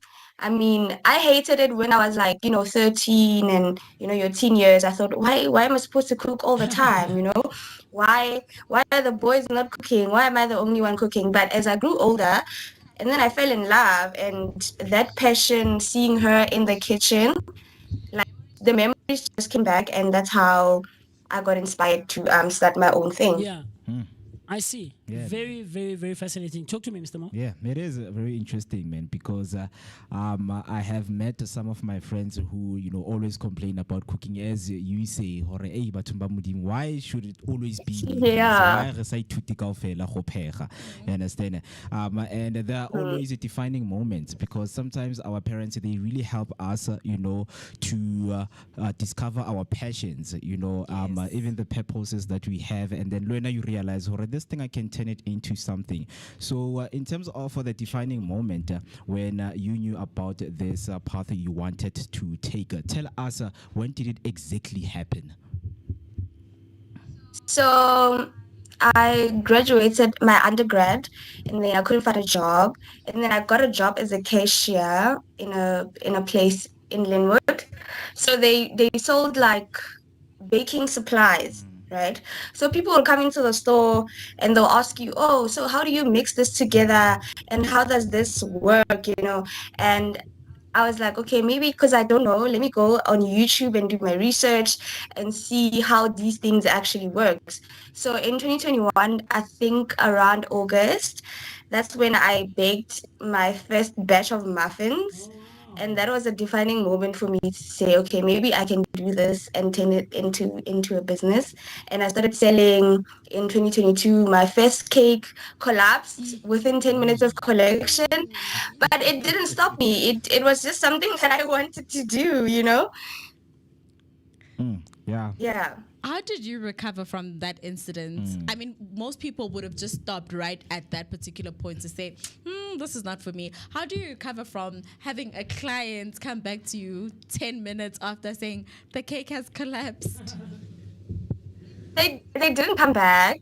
So I think if they came back and they were so confrontational, maybe I would have just stopped. But they didn't come back. They just told me, hey, the cake fell, and then they sent me a photo. So I panicked. I was like, oh, I'm so sorry. What can I do to make it better? And this lady was like, okay, well, you have to give me, you know, something back. And I was like, oh, okay, no, we can work that out. But I knew for a fact it was okay. I like this thing, you know. I just started, but there's always room for improvement. You know, I'm somebody that always wants to do better. Yeah. I want to do better than I was yesterday. So that was just like, okay, maybe it's just a hurdle in the way, and we'll get there. So now I make beautiful cakes. I even forgot that my first cake collapsed. You know? Yeah. Yeah, and we all know, man, when it comes to like building sustainable enterprises, you know, it also comes with you brainstorming and coming up with the name. And your name of your restaurant is the Female Kitchen, right? And obviously, for someone just by reading the name, I would just think, this one is only for females, you know, even just to eat, like this food is only for females. So, can you please just walk us through in terms of how did the name come about and how did you decide? And if someone, you know, sees the Female Kitchen, what is it that you want them to think? Right. So I am everything that I do, I'm pro women.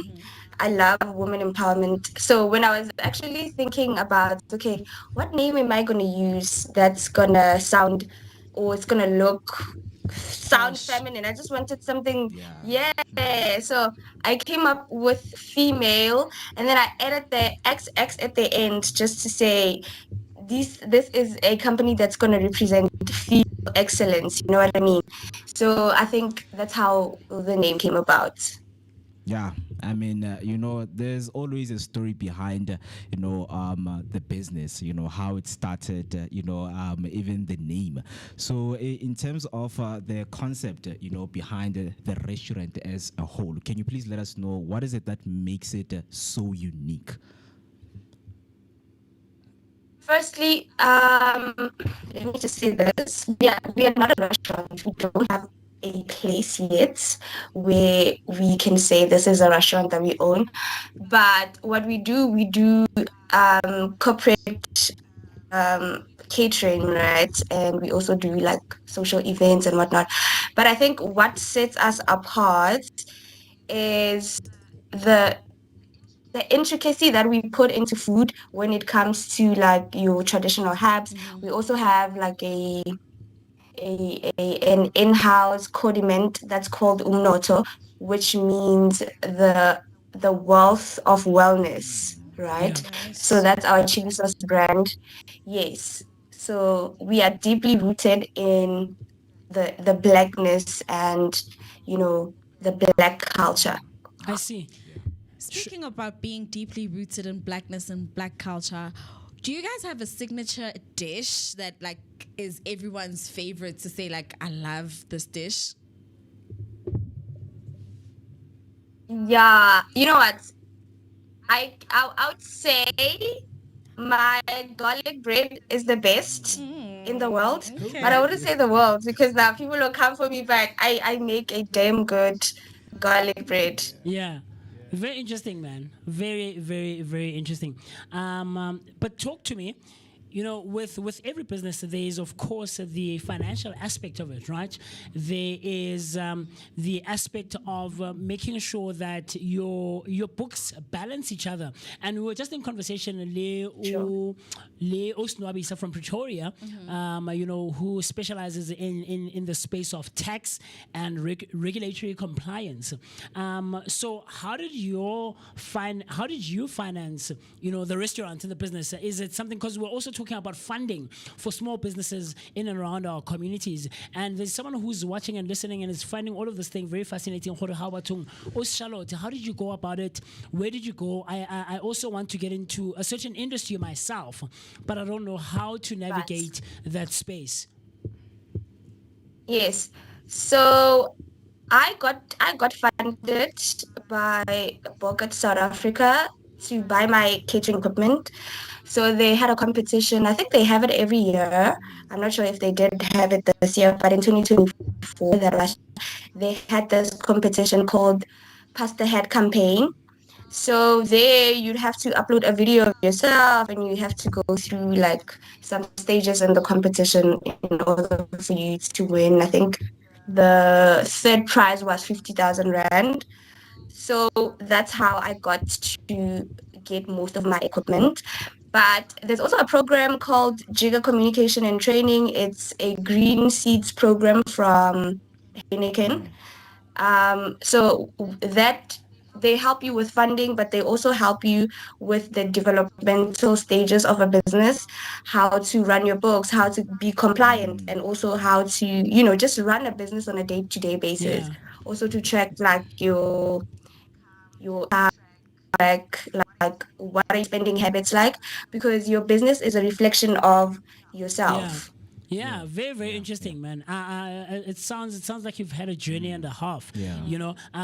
But what it also brings about, I think, what comes to play and is a contributing factor and variable is the fact that each business matters not what kind of business it is, Yep. has its own challenges and obstacles that it has to Sure. overcome. And we're also talking about earlier on how we can separate, or how does one separate the owner of the business or the owners of the business and the business in itself, because the business to your owner, it's a living entity in itself, right? And it has to get to a point where it functions in absentia of the people who started it. So now, what are some of the most common challenges that you have come across, and how do you overcome those challenges when not only Charlotte?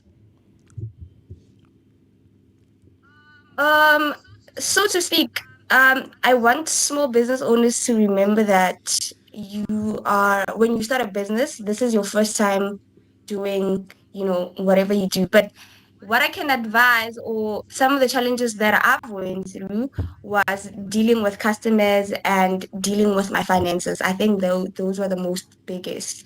So when you deal with customers, you need to remember that this person does not come from the same background as you.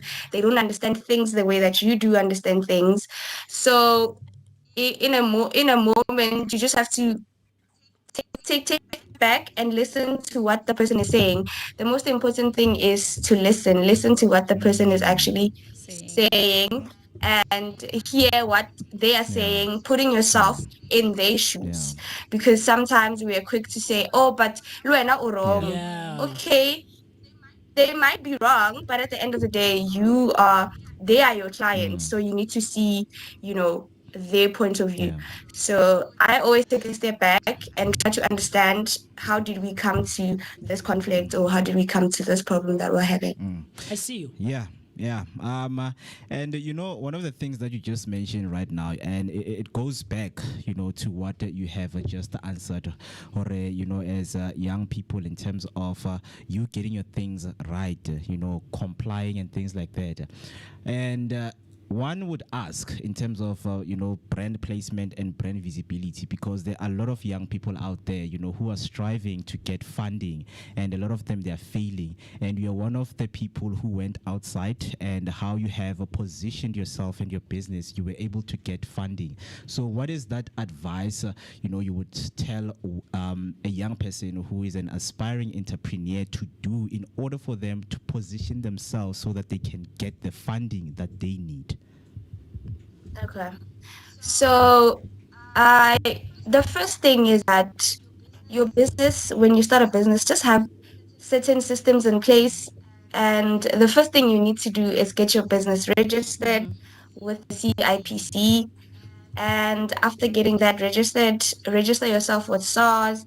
I think those are the two most important things. Then you now have to, depending on industry, then you check. In my industry, I need to have something called a COA, which is a certificate of acceptability, because I work with food, right? So that's one of the compliances that I need as a business. So I need to be registered with SARS.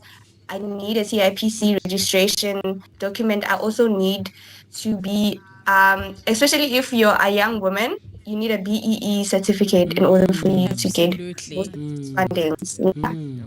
Yeah, man, very, very, very interesting stuff, man. Very interesting stuff. So, with all of the dishes that you prepare, right? Because you said you guys, for the time being, specialize in corporate catering, right? And you did mention your garlic bread is one of the best around. Signature right? dish. A signature dish of yours.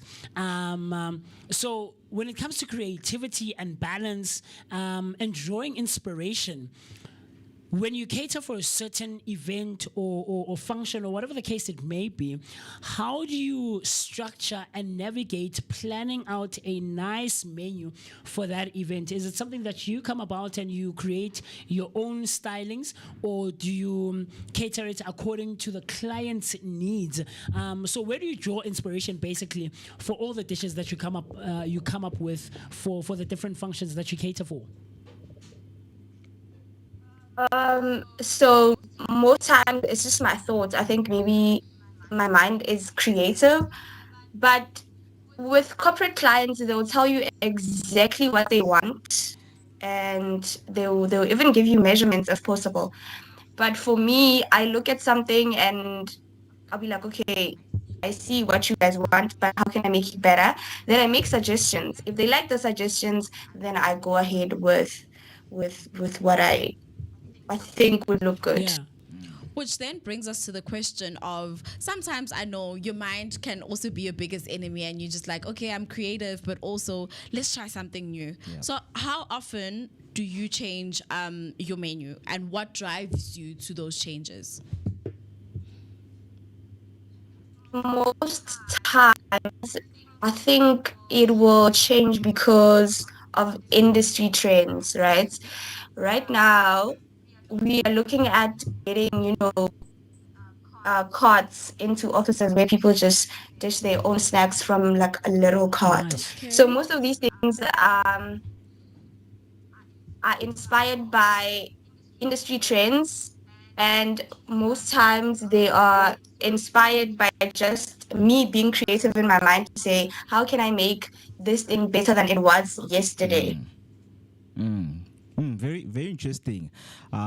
Because I think nowadays we know that things change and they evolve. Even the dish in terms of what people want, right? There is a guy out there who was convinced by the crowd, "Hora avocado mohara kota," and then it loses its core identity. Yeah. So with you, how do you stay ahead of the food trends that are out there? With the emerging of social media platforms like TikTok or Facebook and Instagram. People want different style and people want different dishes and things like that. How do you now stay ahead of food trends without losing your core identity? So first, I need to know, or I know that my style is a certain way. There's so many trends, you cannot do them all. Yeah. There's just a lot. So I know that we pride ourselves in using locally sourced foods, and we have to stay true to that no matter what. So with social media and TikToks, you can get ideas of how maybe you can put stuff together. You know how you have to do a setup, and then you can look at, TikTok videos on how to do a certain setup. Yeah. But it doesn't necessarily mean that you have to change all of your ingredients just for you to look like another TikToker or to look like another Instagram business. You know what I mean? You still need to stay true to yourself, but also, get creative. Yeah. Yeah. Yeah, and now in terms of collaborations, because we have seen some of these, big entities, they try to collaborate with what they have, just to give that cultural feel to, go hand in hand with what people want. So, do you collaborate with local farmers, artisans, or other chefs who are around in where you stay? Yes, I do a lot of collaborations, especially if I get a social catering gig where I don't do deco. So I work with people that do Oh, deco, nice. and then I just do the food, and then we split the cost, we calculate everything together, then we give the client just one code where we're saying, okay, this is what we offer, but it's indeed like a partnership.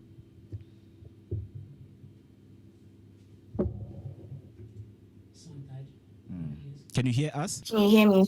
Yeah. Yeah. Yes. Back on.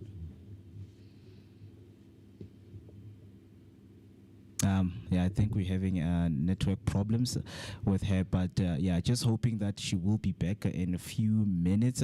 Still in conversation with Charlotte, man, and she is sharing so much, in terms of being a female entrepreneur and establishing this female kitchen, Yeah. right? Culinary entrepreneur, and with her years of experience, man, it's now starting to show up, Yeah. because even how she is positioning her businesses, she's able to get funding. Absolutely. Because one of the thing is, I have seen a lot of people like giving up, giving up with applying for funding Yes. and things like that. But she is back right now. Yeah, man. So, Charlotte, I don't want us to keep you for too long. All right. Yeah, but when we talk about all things community engagement, right, and things of CSI and things of that nature, just in general, how do you think the female kitchen, and just you as an entrepreneur, as a young person in the community, is contributing and is giving back to the community with the female kitchen and all the other spaces that you're involved in, especially when it also comes to collaboration, because like you said, Khorin, you try and collaborate with local businesses in and around, the communities that you're involved in, to try and give the client a proper service and product at the end of the day so that they are happy. So how do you think you contribute to giving back to community? So the female XX kitchen, like I said, is rooted in blackness, and just we are a family orientated business. So most of the yeah.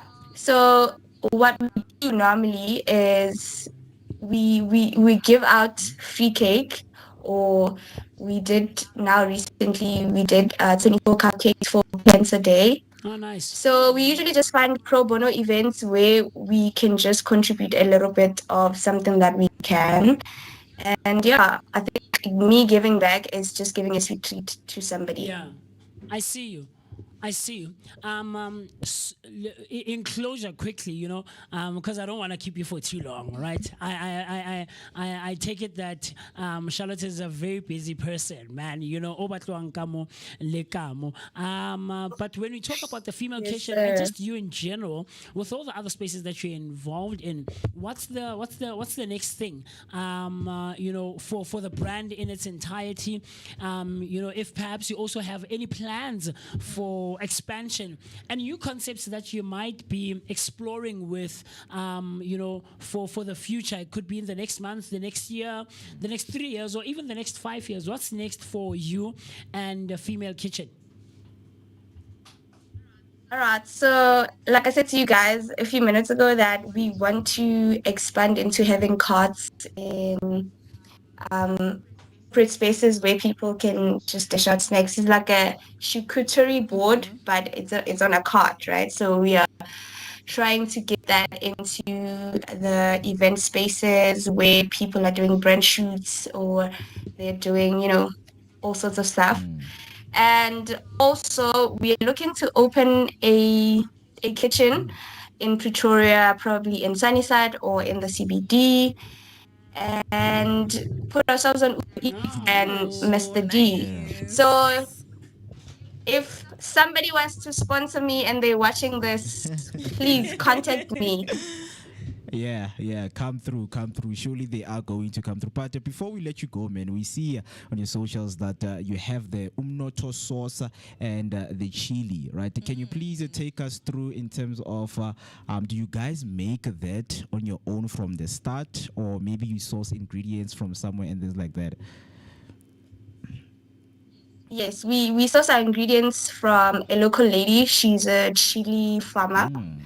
So we get the chili from there, and we also get it from a local supermarket that sells fruits and veggies when hers it's not in season. But we make it from scratch. We use fresh chilies. It doesn't have a lot of additives or anything like that. So we're trying to be super conscious with this one. This brand was supposed to be an organic chili brand, but we're still working on that. So yeah, it's made from scratch. It's a homemade chili. We have chili oil, chili paste, and chili sauce and a chili pickle. So do you mind to go through some of the price range in terms of maybe if somebody wants to know, okay, what am I looking at, or there is somewhere they can go to, check out for the prices?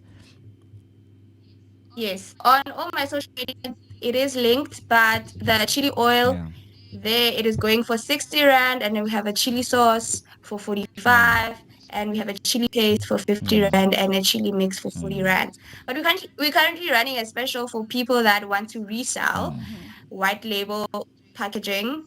So yeah, you can get that on a discount 700 for 24 bottles of chili sauce.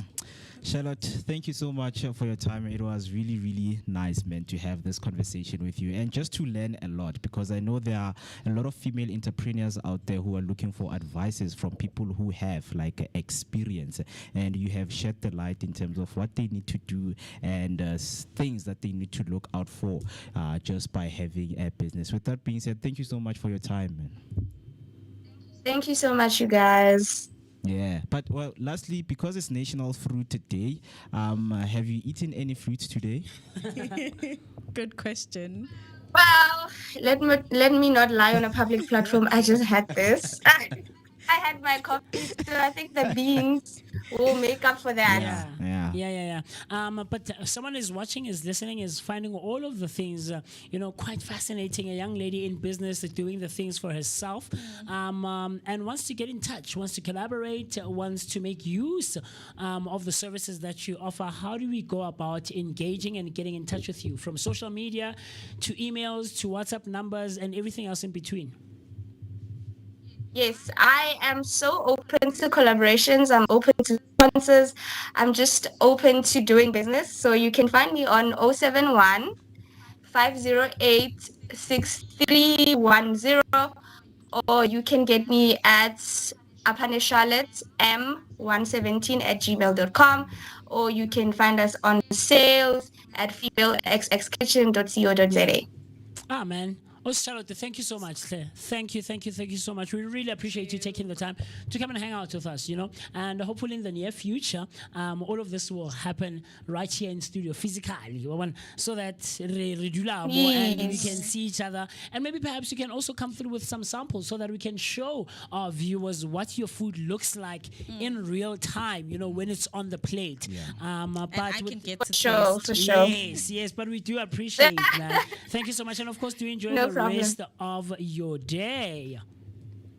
Thank you so much. You guys must not forget to invite me in studio. I'll definitely be here. Absolutely. Before the year ends, we have about 80 something days left. I'm not sure how many days, but like less than 90 days left in the year. So before the 80 days is up and done and 2025 is gone, we will absolutely have you in studio so that you can hang out with us and so that the rest of the Vooka Nation can see what the female kitchen specializes in. And Nomi can taste the food.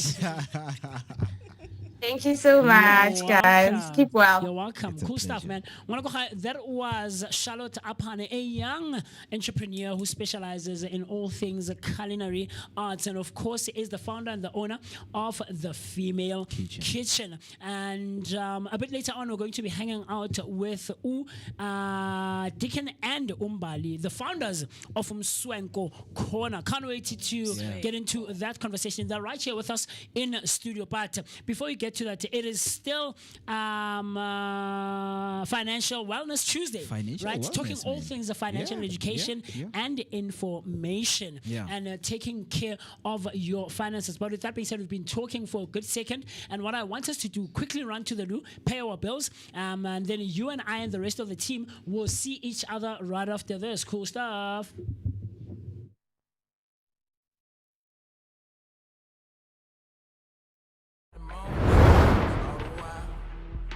Evening brings for the nighttime rings and the moonlight sings this sound.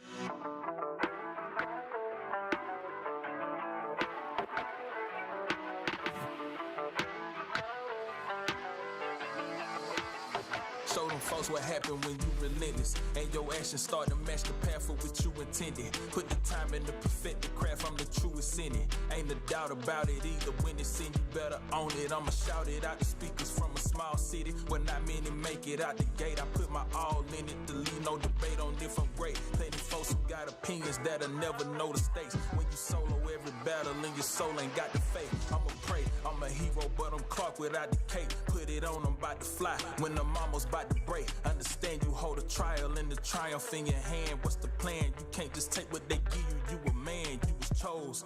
This life can get darker before it glows, but we shining and it shows through the flows and the pros that I speak. That's why you can find me at the peak. I get the climbing just when it's looking steep. When my feet dragging in place, I'ma still keep it moving, holding the pace. Feel the drive I can't ever replace. This the life I chose, and my hands still holding the wheel that I never know that it take. When the sight of the sun brings a smile, early morn make it work all the while. That the evening brings for the nighttime rings and the moonlight sings this sound.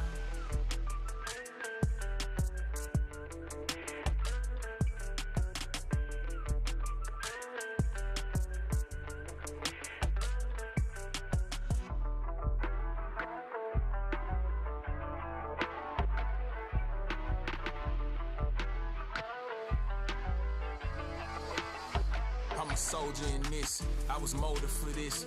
Built and bred by the days, I could never forget.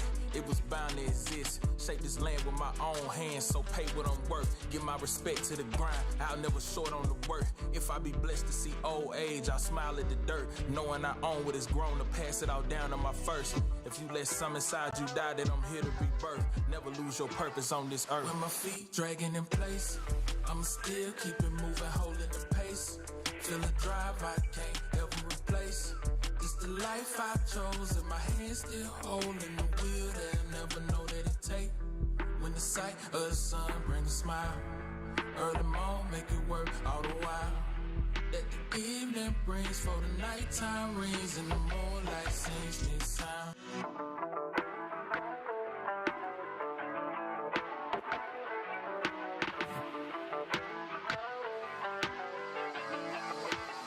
Show them folks what happened when you relentless and your actions start to match the path for what you intended. Put the time in to perfect the craft, I'm the truest in it. Ain't a doubt about it either. When it's in, you better own it. I'ma shout it out the speakers from a small city where not many make it out the gate. I put my all in it to leave no debate on different grade. Plenty folks who got opinions that'll never know the stakes. When you solo every battle and your soul ain't got the faith. I'ma pray, I'm a hero, but them Clark without the cake, put it on them about to fly. When I'm almost about to break, understand you hold a trial and the triumph in your hand. What's the plan? You can't just take what they give you. You a man, you was chose. This life can get darker before it glows, but we shining and it shows through the flows and the pros that I speak. That's why you can find me at the peak. I get the climbing just when it's looking steep. When my feet dragging in place, I'ma still keep it moving, holding the pace. Feel the drive I can't ever replace. This the life I chose, and my hands still holding the wheel that I never know that it take. When the sight of the sun bring a smile, early morn make it work all the while. That the evening brings for the nighttime rings, and the moonlight sings this sound.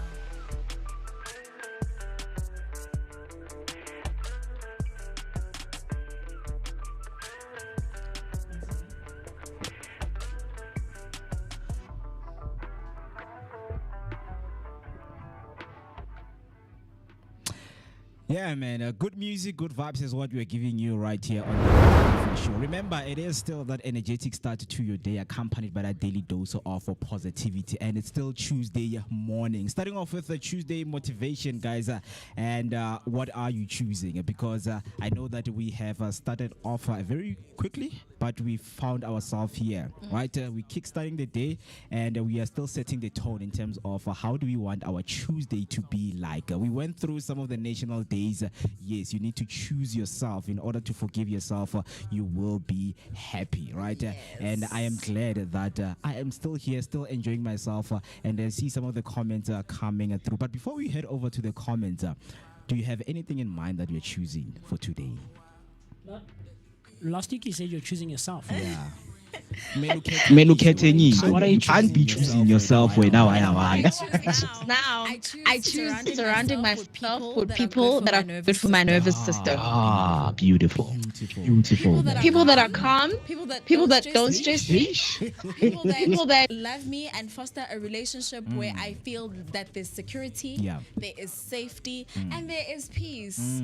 I've recently read something about your what is it? Sympathetic, neurosympathetic nervous system. Yeah. Surround yourself with people like that. I choose those people. True. And this takes me back to this wonderful quote that I've once read, man, that the true measure of friendship is how your friends make you feel about yourself. You understand? Yeah. So if you're always surrounded by people who make you feel bad about yourself, each and every decision, that you take, you feel bad about yourself. No, those are not the people that you need to choose and surround yourself with. Please You choose just yourself. reminded me of something. Have you ever had a friend who has a main character syndrome? A friend who will get mad at you just because you didn't respond to them on time, just because you posted a WhatsApp status and you didn't reply to them, or you didn't go to their party because, like, I have a life. Sometimes I'm going through a lot. Exactly. Sometimes I'm going through a lot, and the fact that I posted a status doesn't mean Uguti, I'm ready to converse with you. Yes. I might just be overwhelmed, overstimulated, tired, and I just need a break. That's why I'm saying people that are good for your nervous system. What are you choosing? Choosing to be toxic, I guess. Please don't. Yeah, no. I think this week, guys, I choose resilience, man. Man. I'm just enjoying the journey, and sometimes there are things that do not want your reaction. You understand? Absolutely. It's for you just to let them go through and try to understand what is going on right now. Because I am starting to gravitate to listening to Trevor Noah a little bit more. Okay. Because, hey, man, that man is spewing some of the things. Because what we find on these people is they're relating with each other's, childhood in terms of how he grew up and the things that he faced. Because he is where he is due to the things that he went through and faced, right? So just being and choosing resilience is what I am doing for now, because sometimes out there this world is not built for every one of us. You understand? So I think just being resilient and finding strength, from God, of course, because most of the time you also need to source power from somewhere, as Mrs. Nwabisa, mentioned that, you can't be jack of all trades, you can't be everything all at once. You can't bring all of those like emotions that you want to feel about yourself. So choosing resilience is what I am doing. But with that being said, man, some of the comments that have came through before we go to the Liberty guy, because we are seeing him that he is joining us right there, right? I think I'm going to go through Gasto. Gasto came through right there saying hashtag Sivugile, and then very good morning to everyone. Please aspire to inspire before you expire. Yeah, that's powerful. That's powerful. Yeah. And then Spin City came through the first comment saying, ha ha ha, the F is flat. I would love a show where science versus spirituality. Anyway, good morning. I'm Vooka Academy, and we see that we have a lot of comments right there. Bonabu Arkeli, Nkosiami, Tomatoes, Yapchapula. But we are going to come back to those comments, and all you need to do is just to engage with us, stay with us by using the hashtag Vooka Breakfast Show. It doesn't mean that we don't see you. We see you guys. A very good morning to all of you, and I hope that you are ready for some good conversations that we are going to have right here. Conversations that are going to help you to become the best version of yourself, because we are redefining how we are viewing financial wellness in nowadays. And talking about that, man, joining us once again is someone who is redefining exactly that. Umtutuzeli Koeta, better known as on the streets and socials as the Liberty Guy. He's a financial advisor with a mission to help young people not just to make money, but to protect it through life cover and the living benefits. Mr. Mtutuzeli, welcome once again to the Vooka Breakfast Show. A very good morning to you. How are you doing this morning, my good sir? Very good morning to the Vooka Breakfast Show family and the listeners. It's good to be back. Starting Sorry, we didn't catch that. Can you please repeat, because I feel like we are not getting your sound through. Can you guys hear me better now? Can you hear me? There we go. Yes, we can. Haswena Mtutuzeli uri itshwarelo obuthi. Khona lo ngwana last time mo studio. Khona lo ngwana stout. But welcome my brother. Welcome, man. It's great to have you again. Such good times.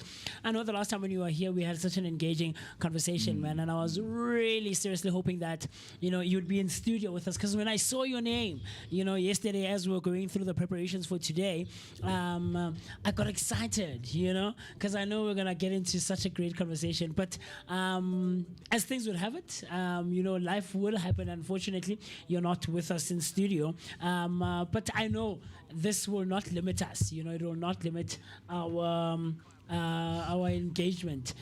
So yes. How are you doing this morning, man, my brother? I know last week you could not join us, but how's the morning looking like on this lovely Tuesday morning? No, I am doing fantastic, thank you. And my humble apologies on not making it last week. No worries, man. I would have loved to be there. Guys. Yeah. Yeah. Mr. Mo? No, I'm all good.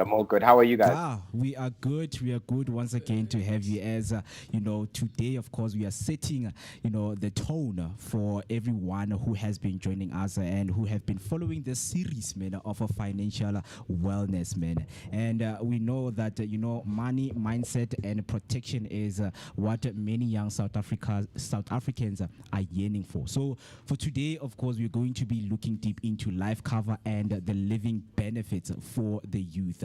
And as for somebody who is young, I know when you hear life cover, that's thing for I need to turn 60 years for me to understand what is a life cover. But just to get deep into the conversation, to someone who is listening right now, they don't have any idea what is a life cover. Can we just take us through what exactly is a life cover? And I think it's been on the tip of a lot of young people's tongues, and they want those answers. So life cover is known as life insurance. It's a policy that pays out a lump sum to your loved ones when you pass away, in simple terms. It's mainly there to provide financial security. So your family isn't going to be left in debt or struggling, or, there's only so much funeral cover can do. With life cover, it can cover, some costs around your home loans, helping settle debts. It helps to also create an income that now has been lost. So much about the living benefits also around disability cover and dread disease cover. It can pay out on quite a few things, and you don't necessarily need to die in order for you to have a claim in life cover. So, hey guys, life cover is very broad, and I'm really grateful that today we're going to be unpacking it. Yeah, very interesting. And there was a time whereby guys were having a conversation right here in studio, and I overheard an argument about underwriters or something. So one guy mentioned that if we are in the same name and we have opened a life cover for the same person, right? And for example, first person has opened a life cover for, like, they have been paying for 6 months, and then the same second person has opened a life cover for like 2 months. So what the life cover, the companies, what they will do is they will look for the eldest in those two names. If it turns out that the eldest is the one with the 2 months, that means you're going to claim the money for the 2 months, and then now they discount, they now close off the thingy, the life cover for the first person who was paying for like the first 6 months. So I don't know if you get the gist of where I'm going with this, in terms of understanding, being in the same name but opening, the life cover for the same person. It's actually the first time I hear something similar to what you've just mentioned now. But what I can explain around the laws around life cover is that no one can just randomly take out life cover for any individual knowledge. Interest on the person that needs the life cover, and that person is called the life assured. Okay. So it's not like funeral cover where you can take out policies for other people unbeknown to them, and then come claim stage that now you start popping up and saying, hey, I actually own this policy on your life. It's totally different with life cover. Life cover is the person who is going for the cover needs to go through what we call an underwriting process, being medicals, medical questions, and obviously then we look at the age, the level of education, we look at the income that they're earning, and the smoker status, to then determine how much life cover will we be giving that person. So can you take up life cover for other people? No. They would be the life assured, but you could be the payer of the policy. Does that make sense? Yeah. Clearly does. It is. In fact, quick question. This leads me to this. Let's say I take out a life cover with company A. And then I decide that's not enough. Let me take another one with company B. Only to find out that they are affiliated, or company A is underwritten by company B. Does that mean I will get paid twice? Or will one lapse and then I will only be paid by the other, because at the end of the day, one is underwritten by the other? So if it was a funeral policy, normally on funeral policies is a maximum cover of about 110,000 Rand. And in that case, if you've, let's say, got 100 on company A and 100 on company B, they won't pay you 200,000. They will pay you an average of the two. And in that case, I hear where you're coming from. But with life cover, you can have as much life cover according to your affordability with various insurance companies. Okay. And even if they're underwritten by the same, like, for example, I've got 2 life covers under Liberty. And should the day I pass away, they will pay out both of them, because it's not because they're the same underwriter that only one will pay out and the other one will lapse. With life cover, you can have as many life policies for different reasons. You can have a policy that caters to your estate duty. You can have a policy to create an income when you die for your family. You can have a policy to pay for the transfer fees for properties.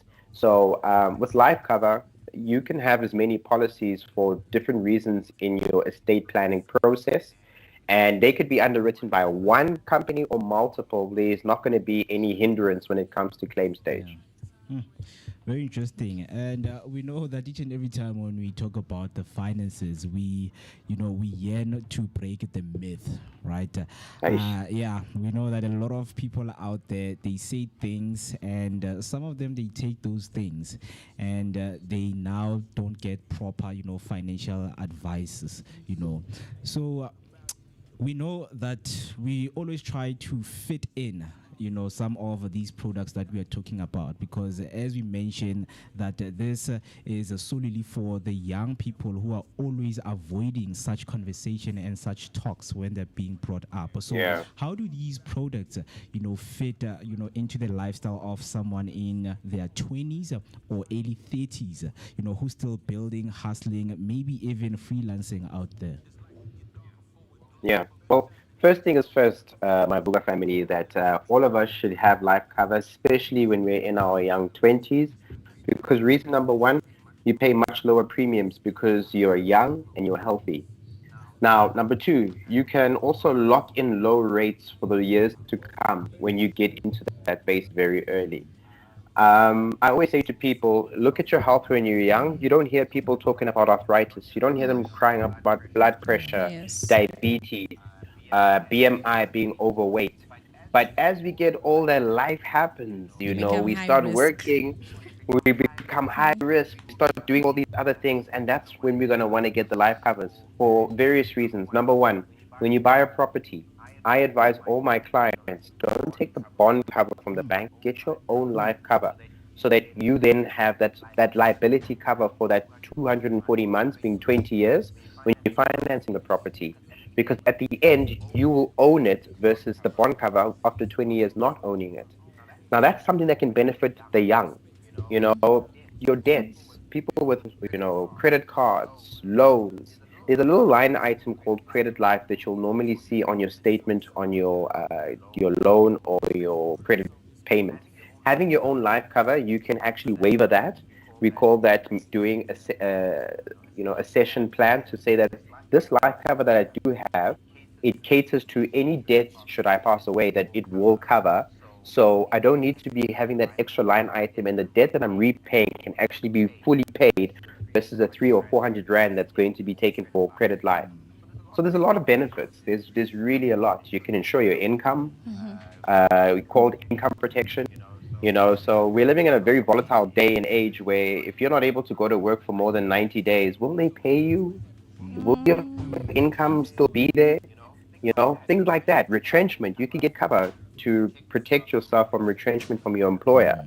Bear in mind also that you don't know that there's retrenchment about to happen. You get what I mean?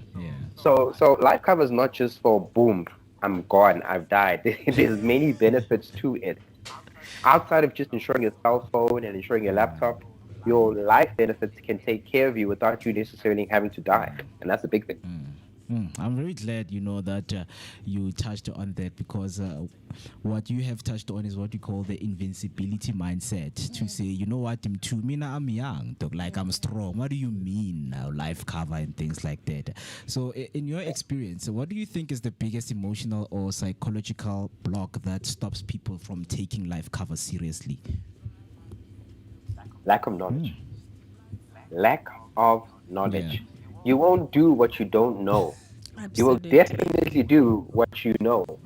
And it's also the culture around it. Let's go back to school and be realistic around our subjects like life orientation that didn't touch on the topics like, life insurance, using credit, financial literacy. It's very tough. It's really, really tough. And I have to say that life cover is the best form of creating what we call a legacy plan for you, your generation after you, and the generations to come thereafter you. It's very simple. I mean, this is what now the Rothschilds, the Guggenheims, the big family names, also, their families have it. Although they are billionaires, they also have policies in place, life covers in place to take care of the wealth. So for me, it's the knowledge around it. Yeah. Because the minute you know, you'll activate. Yeah. I hear you. I think the conversation of life cover and living benefits for young people is one that is not necessarily explored thoroughly and enough in my very humble and 2 cents worth of an opinion. And these are some of the things that we spoke about, that just in general, financial wellness, education, and information is not something that is made noise enough about in and around our societies, our communities, in our families, with friends even. We are young 20-something-year-olds, 30-something-year-olds, and we're in the workspace, we're in the what do you call it? The workforce. Yes, that's the term I'm looking for. And we're living on a salary to salary basis. Some of us have smaller businesses on the side, but we're not necessarily that informed, like I said the last time. So, but like I said, for a young 20-something-year-old, a young mid-30s-year-old individual, because you've also spoken and touched on the fact that you tailor financial strategies for individuals or the needs of different individuals, right? So what does a smart life cover plan look like for someone who is in their mid-30s, their mid-20s, almost to their 40s now, in this day and age in 2025? So let's take, for example, a 26-year-old who is working within a company and they are earning a net salary of, let's say, 20,000 Rand. And they have no form of cover whatsoever. Sure. They have no beneficiaries, like no responsibilities like kids. They just have an income. They go to work. Now they want to do the right thing. So the first thing I always say is that, great, let's make sure that your ability to earn the income is taken care of. So that's life cover, that's disability cover, that's critical illness cover, that's income protection, and most importantly, retrenchment protection. We're living in a day and age where our economy is showing us a little bit of flames, and we want to be able to make sure that we've covered the basics. So the basics are, I've made sure that in the unlikely event I should get injured, there'll be a lump sum payout that will help with rearranging my life. So with these living benefits, and you had to be disabled, let's say, for example, there's different types of disabilities. There's temporary disability and there's permanent disability. And in any of those situations, we need to make sure the bottom line is taken care of, which is, one, your health, getting the necessary assistance or treatment as possible. And number two, you're handling your affairs financially properly. I always ask people, when an injury happens and your ability to earn an income is affected, do you think your debts are going to pause and understand that, Umtutuzeli is injured, let's just pause on rent, let's just pause on this? They're not.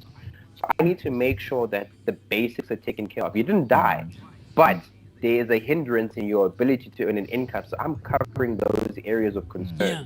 Now, we're not all going to be able to cover every aspect, because it's all going to relate back to your budget. But for as little as 250 Rand, you can get the necessary life cover. And for benefits, that's another 200 bucks.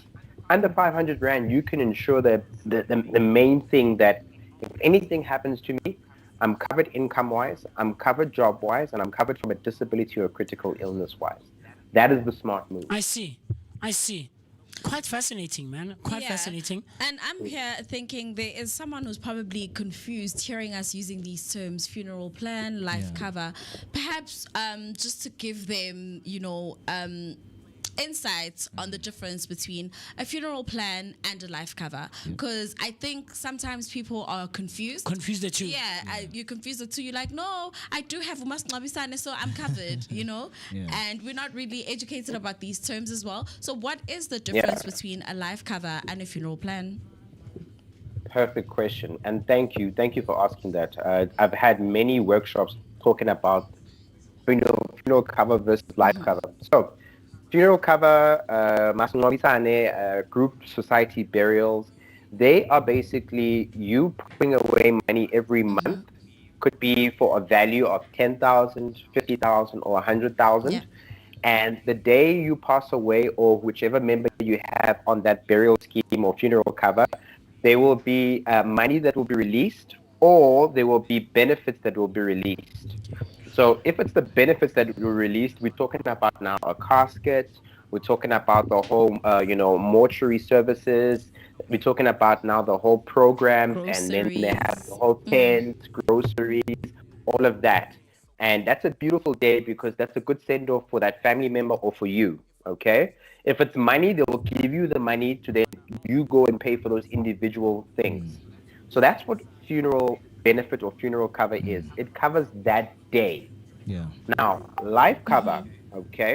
Life cover is money that will be able to be released as a lump sum or as an income that is tax-free to your nominated beneficiaries. You can choose up to 8 beneficiaries, your wife, your kids, whoever you want, okay? The money will then be released to them in 2 forms, either that lump sum or the income, and it will take care of the day, being if funeral needs to be taken care of, there's something called an immediate expense benefit that will normally be released out of the life cover to the value of 100,000 that will help cater to those arrangements. And then it will still be able to keep the lights on in the house, take kids to school, and it fits as if you were there, but you're no longer there. It's another form of inheritance also. So if you ever grew up and you heard your Caucasian friends or anyone non-black say, "Oh, my grandparents died and they left me an inheritance." Trust fund babies. Yeah, it's life cover in many other forms. Yeah. You know what I mean? So if you were to ask me which is a legacy builder between a funeral policy or a life cover, life cover always wins. I see. And I love how you use legacy builder. The last time when we were in conversation with you, Ubanele was like off camera. This is just after we had stopped talking to you, or we had just finished talking to you. And he was like, the legacy that I want to leave my family and my kids is not just that of a surname. Kushiya umntana nesurname, yeah, mina ngwaga, nasifane sakaki. We have to live, or we have to leave a legacy that will sustain us in the long run and long term, for future generations, generational wealth. But we talk about life cover, we talk about funeral plans, and we also talk, about all of these things in general. But how does starting early benefit us in the long run, right? How can when you invest in life cover and in funeral plans, perhaps someone is like, I prefer umasnobsan. How does starting early affect premiums, coverage, and long-term financial health? So I can give you an example. Let's say you're a 28-year-old woman who takes out life cover and it has living benefits, for example. And a few years later, you go for your regular checkup, and it's discovered that you've been diagnosed with early stage breast cancer, right?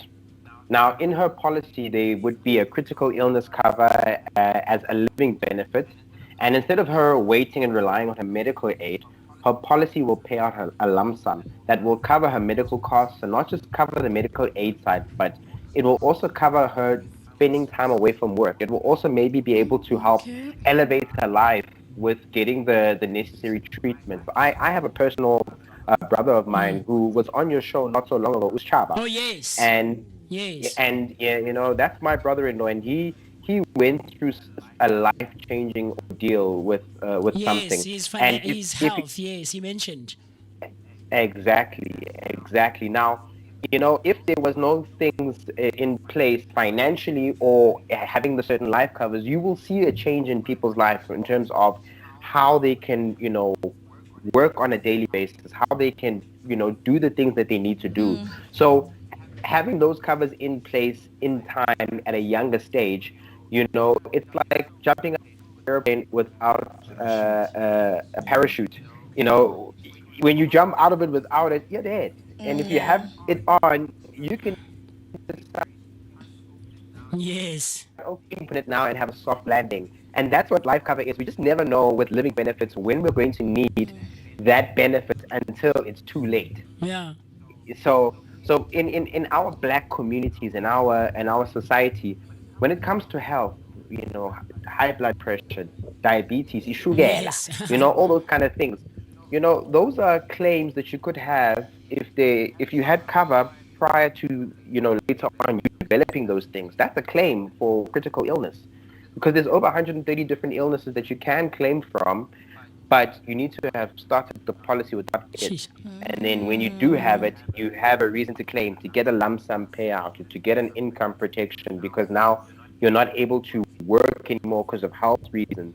There's just so much benefit, and our people are behind on knowing that we can ensure the inevitable happening. It's crazy, man. It's crazy how, we're not so well versed or just basically informed or active even. You're absolutely right, but it's great to talk about all these things. But are there any tools perhaps out there or platforms that can make acquiring all of these services easier, make the process easier and more transparent as well? Because like Unomi just mentioned, all of these terms can be confusing and overwhelming sometimes, for someone who's just starting to get into the workforce or is hearing for the first time about all of these living benefits and life covers and funeral plans and all of these. It could be overwhelming and be like, yo guys, Kantuba Umtomtala is like this, So are there any platforms out there that can ease the process into acquiring these things and make them more transparent essentially?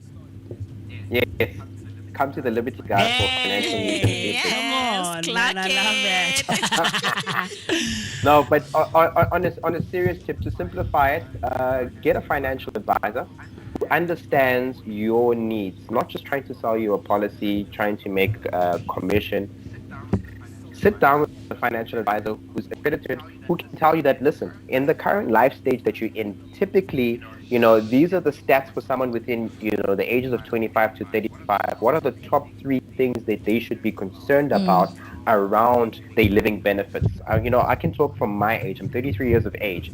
And our top 3 indicators for people that are in my age and younger are 1, mental health is a big one. Is a huge Absolutely. one. Number two, and I can't even run away from it. It's cancer. With what we're eating, what's in our foods, constant cell phone and radiation. That's a big thing. And the third thing is and I always go to it. It's muscular and skeletal problems. So joints, lower back, those kind of things are what hinder people from earning an income, for being healthy, taking care of their families. So these are the kind of things you need to know about and have a chat about. And your advisor, someone who cares about your well-being, can actually give you a forecast to say, hey, Ndota, you're 28 today, but in 20 years you'll be 48. My dude. And these are the things that you need to be concerned about. And we can work on making a plan so that come that day, you're sorted. Yeah. Very fascinating stuff. Very, very fascinating, man. And we always learn whenever we are in conversation with you. And like I said earlier on, we're in conversation with Unwabisa from Zutko Solutions, who specializes in all things compliance, regulatory spaces, and of course the taxpayer spaces. So I think it's on Tuesdays. These are nuggets of information that we all need. I don't care who you are, whether you are in business, whether you are a young person, you are in your 40s. We need this information, and we need to equip ourselves. Especially as the Black society, specifically, because in more than most cases, get on ignorant. Financial wellness. I'm getting my 15,000 at the end of the month. And I'm next good. thing is please donate. Exactly. For this person, so that we can be able to have a dignified funeral. Absolutely. So in closure, just so that we let you go, and I'm looking forward to the next time, and I'm hoping, like I always say that I'm hoping and I'm crossing my fingers next time we're in studio together, so that we can unpack a bit more, but someone is listening, wants to get in touch with the Liberty Guy, the Mzansi advisor, wants to make use of your services and everything else that comes with the space that you're involved in. How do we go about that? I know you've shared it before, but someone is watching for the first time. Social media, emails, WhatsApp numbers, everything else in between. Talk to me. Firstly, guys, I want you to know that my consultations are absolutely free. You do not pay me. Liberty and Standard Bank takes care of me. So everybody, my consultations are free. To get a hold of me, I am on social media, being TikTok under the Liberty Guy, or you can check me out under @Mtutu on Instagram. My email address is intutuzeli.gweta@liblink.co.za, and my cell phone number is 061-629-7101, and that is also for WhatsApp. I love it, man.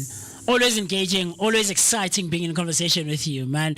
I know, I don't know for anyone else, but do check out. I'm not sure about the episode number, but it was such knowledge giving, information based engagement when Mtutuzeli was in studio with us, and it never ceases to amaze me, you know. And I always walk away having learned something. Look, myself as a 25-year-old, and I don't know why people don't believe me when I'm 25 years, chief, you know. But I'm really looking into the fact of getting life cover for myself, starting early, so that in 25 years time or in 20 years time when I'm 45, I know I'm well off, and I've built a legacy, not just of a surname, but a legacy, but that will be long lasting and beneficial for generations to come, man. But with that being said, thank you so much, Mtutuzeli. We appreciate, my brother. We appreciate. Absolute pleasure. Thank you for having me, and I promise next week I'll can't wait. Looking forward to it, man. Looking forward to it. Do you enjoy the rest of your day, my brother? All right, signing out, yes, guys. Sir. Bye.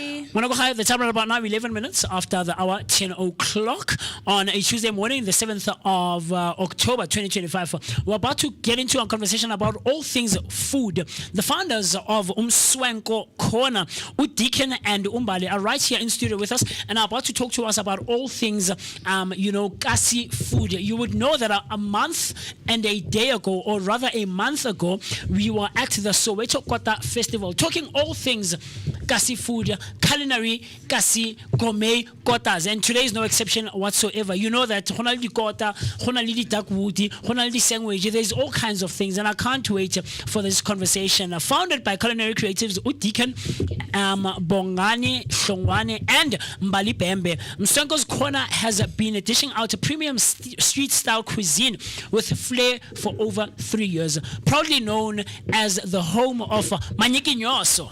This hotspot redefines a township taste with signature dishes like the private school kota and private dakwood. Bold, flavorful, and dripping in local swagger, more than just a food joint. Mswenko's Corner is a celebration of culture, creativity, and quality. Every bite tells a story of Soweto elegance, hustle, and of course, the heritage that we are celebrating throughout the entirety of the September month. Whether you're pulling up for a quick show, or a quick chow rather, or curating a vibe, Mswenko's Corner is where the flavor meets finesse, man. And so I can't wait to jump into the conversation, man. The table is looking great, and I'm sure the taste is even better. So a huge welcome to Deacon and Mbali. Welcome, guys.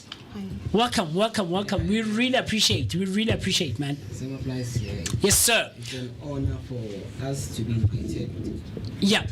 Deacon, what I will ask you, my brother, is that we talk very close and we have a very intimate relationship with our mic. So, Barumbali will be okay on that side. Yeah, you were saying, my brother?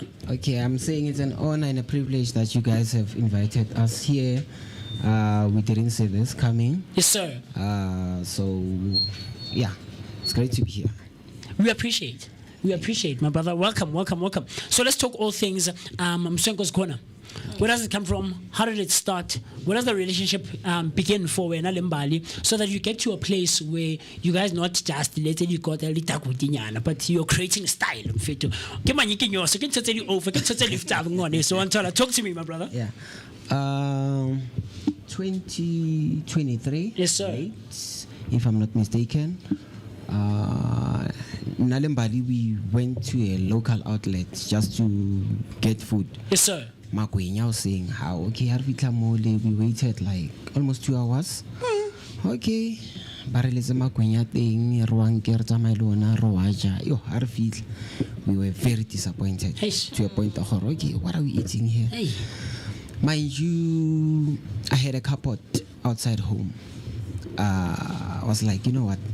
Let's utilize this place, Mbali. Let's buy equipment for a business. We can do this. She was like, okay, let's try it. Through my journey, I'm a professional makeup artist, by the way. Hey. So, shut up. Do me. So, being in the makeup industry, I was busy working. So, as for me going to work, I was like, okay, let me push, make sales, get enough commission we'll go and buy equipment. We started engaging in investing in equipment. We went ra China Mall, ra thoma ra reka dilo ganyane. We bought stuff nka ra tlala. We bought stuff. We were like, okay, we're ready now. Let's arzame makwenya. That's where we started 2023 going to 2024. Yes, sir. So, a sad story. In short, my mom passed away in 2024 when we were about to open. Oh, man. So we had to drag again and say, oh, okay, now because of we are facing a funeral. I postpone. Yeah. We'll see. Then after the funeral, 2-3 months, we were like, you know what? Let's go back. Let's do this. Yeah. Just to make my mom proud wherever she is, because of we were doing all these things while she was still alive. Yeah. So we're like, you know what? We're pushing. We're gonna do this. Yeah. We started Kamakwenya. We pushed. Came to a point where we started to say, let's venture to Dakota, man. Rabona batbaita Dakota, and we literally can do something different and stylish. Yeah. Bali are Makota, you are good. Nyaktemba, because Mopi saying she's good. Okay.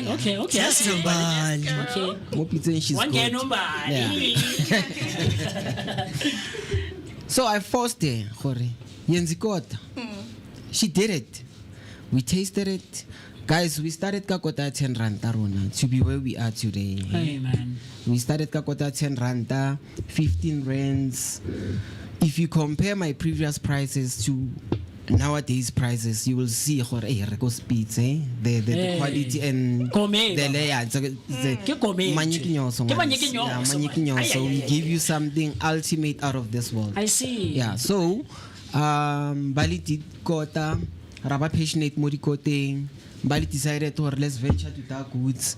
I'll be honest, everything that we are today, it's because of this woman sitting next Shut to up. me, guys. Shut up. Man, this is pretty amazing, because it seems like your food journey started as, just a playful banter first. You see, as in, they're not making what we want to make, and this is how we think that people are gonna basically accept the food that we make, man. So I want to know, was there a specific street food or local dish that made you fall in love with the type of food that you make right now? Okay, I'll be honest. There's a guy that's called Nico from Kobiketo. Okay. Yeah. Chira, He's here in Dobsonville. Yeah.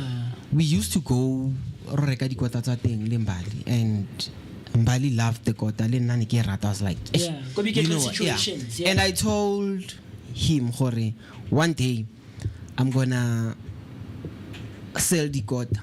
There's a guy, YB2, Oko Zone 9, Midlands. By terminals. The place is called Smokers Parliament. His name is Mapetla. Yes. Mapetla, yes, Gadi plate. Mapetla made me to fall in love with ox liver. That's why in our menu you get ox liver, you get ox heart. So those are the two people that made me to fall in love with street food. I'll be honest. Kobi Kotong Solutions. Situations. Smokers Parliament. Pelule Sebete. Shout out to local businesses, man. I know you call Musa at this year's Soweto Kota Festival, they won 3rd place for the best kota, man. Shout out. I've known Yuko for a long time. Bigetlon Situation started out as a guest house. Neribisa guest house back in the day. This is like 10-11 years ago. Yeah. Now to Bigetlon Situations. Yeah, and he's been putting in the work, man. That side. So shout out to him. So talk to me. When you talk about local culture and influence, right?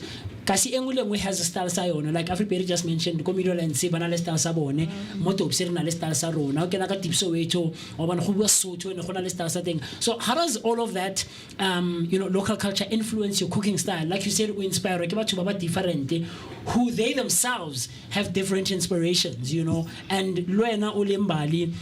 The fact that umnati pizza comes from a certain place as well. It could be an aunt, a grandmother, someone. So how does local culture in general, Mokasi Aruna, influence the servings that you guys offer? I think the fact that gore ke tlile ka concept ya home of manyekinyoso. I literally created that thing gore as for Bramfisher gona le ndawo e ba ibitsang Mswenko's Corner that sells a private school gomats which are dark woods lintwena le dikota. Culture ya rona, we are very different from your Dobsonville. How or go check kota ya Nyiko, it's very different from kota ya rona. Rona we are known for mostly gigantic private school gomats, and which are very, very mouth-watering and very tasteful when you eat them. Yeah, I can imagine. It looks great. It does. It looks great, man. It looks great, and I'm sure the taste is even better. But why Mswenko's Corner? Why not Mapeta? Why not Konyeko Guest House Mole? Why should I drive all the way from Mokasiaga Motopsi and come to Mbali and experience the Jotamba? Mbali, I sharp up pizza fit to analytic and fit. Okay. It goes back to a final product. Why when I got the young? Yes, sir. In front of you. For me, Limbali, to have this final product, guys, it was never easy. Yeah. That's the catch. Today, last week, if we are aware with the business, let's say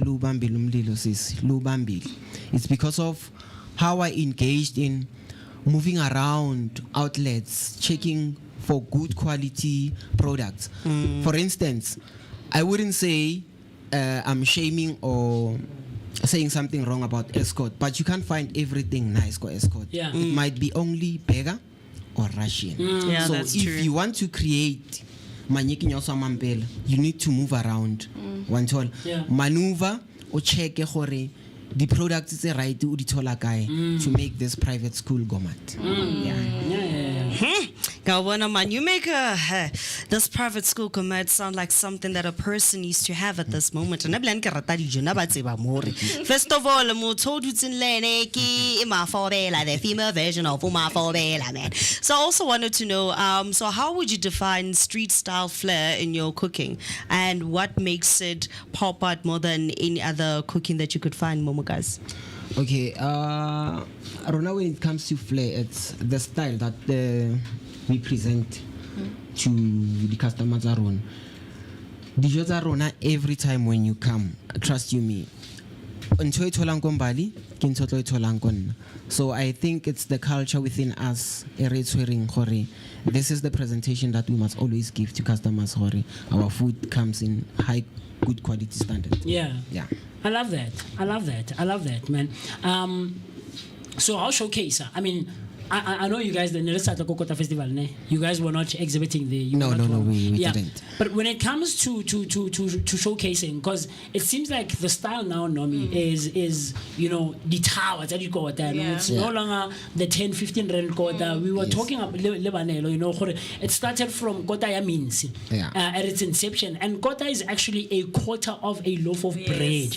Right? So in half, and half is the quarter of bread that we find now. I mean, in Durban, so they would hollow it out. But at its inception, it started a quarter of bread, minci, le mash, and then eventually a bit later on, right? But now we've gotten to a place where, and a point where you can actually go to a restaurant, Mswenko's Corner, on a Friday evening with family, kids, your wife, your date, whatever, and lidula ko restauranting leja di kota. Do you get what I'm trying to say? Like a conventional restaurant, fast food now. So how do you showcase local culture in your dishes beyond just the ingredients and the tao and so is it maybe the ingredients that you use as well, or is it more above? Is it the vibe corner? What is it? Okay, I think how we engage lady customers, it's the venue arona. It's welcoming. When you walk into our place, you can see we always playing music. There's tables. There's a place whereby you can just uchile, happily, if what we do happily.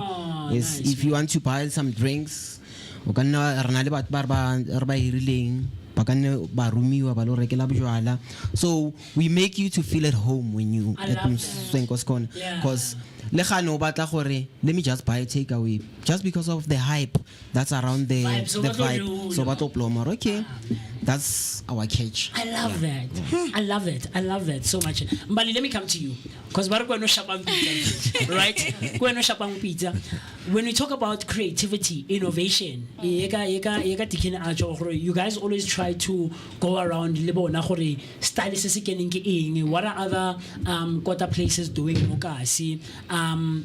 When it comes to the creative processes of who created the dishes, like you said, infuse and all of these things, what does it look like, especially when you consider street culture, samokasi, as well as the traditional recipe? When you can process go kitchening and you start creating the dishes. Okay, first things first. My aunt, Orange Farm. Yeah. Uyongifundise combine izinto, so I just do intake esengqondweni yami. Yeah, ngiyacreate nje. Cabanga ukuthi okay, ngibeka ibheka, ngibeka French, ngibeka cheese whoopie. Yeah, I just create nje into efikayo engqondweni yami ngenza yona. I love that. Has it ever happened ukuthi ube nento engqondweni yakho ibe yinhle but the taste is not as as it looks? Have you ever had Leo experience? Umbali ashaya ibhodi, guys. Okay, fana what's this? I-rap angikaze ngayenza, angikaze ngabona nomuntu ayenza. Okay. So the angithemba ngakhona mbala uyenza i-rap. Umbali uzokwazi njani ukuthi ama portions? Okay. As ngitshelile antamathi umfazi sisi ebhodweni uyazicreatela, so ngivele ngenza into yami, then yena uyangigayela. Okay, kuthi hayi mfana ishaya ngiyakwazi best ihlanganise then cut, and I'm good in networking. Okay, yeah. Careful next to Mali and Very interesting. I see it. So, guys, you guys brought us something. More studio guys, you go. It looks very, very appetizing. It looks great. I'm sure the taste is even better. Makahlanganisa ama combination ayo combine let's talk about what we have in front of us. Let's start maybe Nombali. I'm seeing sandwiches, I'm seeing chips, but maybe it could be more. Talk to me, Mbali. What do we have in front of us? So the price range as well. What does something like this cost? So this is a decood. Okay. In burger, French, egg, Neviana. Okay. Zonke lento lezi costa 50 rands. Okay. Yeah. Nama chips aside. Nama chips aside. Yeah. But I'm seeing a Russian as well there. Is it No, also? It's a Vienna. Oh, is it? Okay. Yeah. Wow. Out of curiosity, did you add in red cabbage? Yeah. Because I see the purpleness, a bit of color flowing out there. Yeah. There's lettuce. There's red cabbage. There's red onion. Very, very cool. Seems interesting. Sounds like I'm sure it's succulent.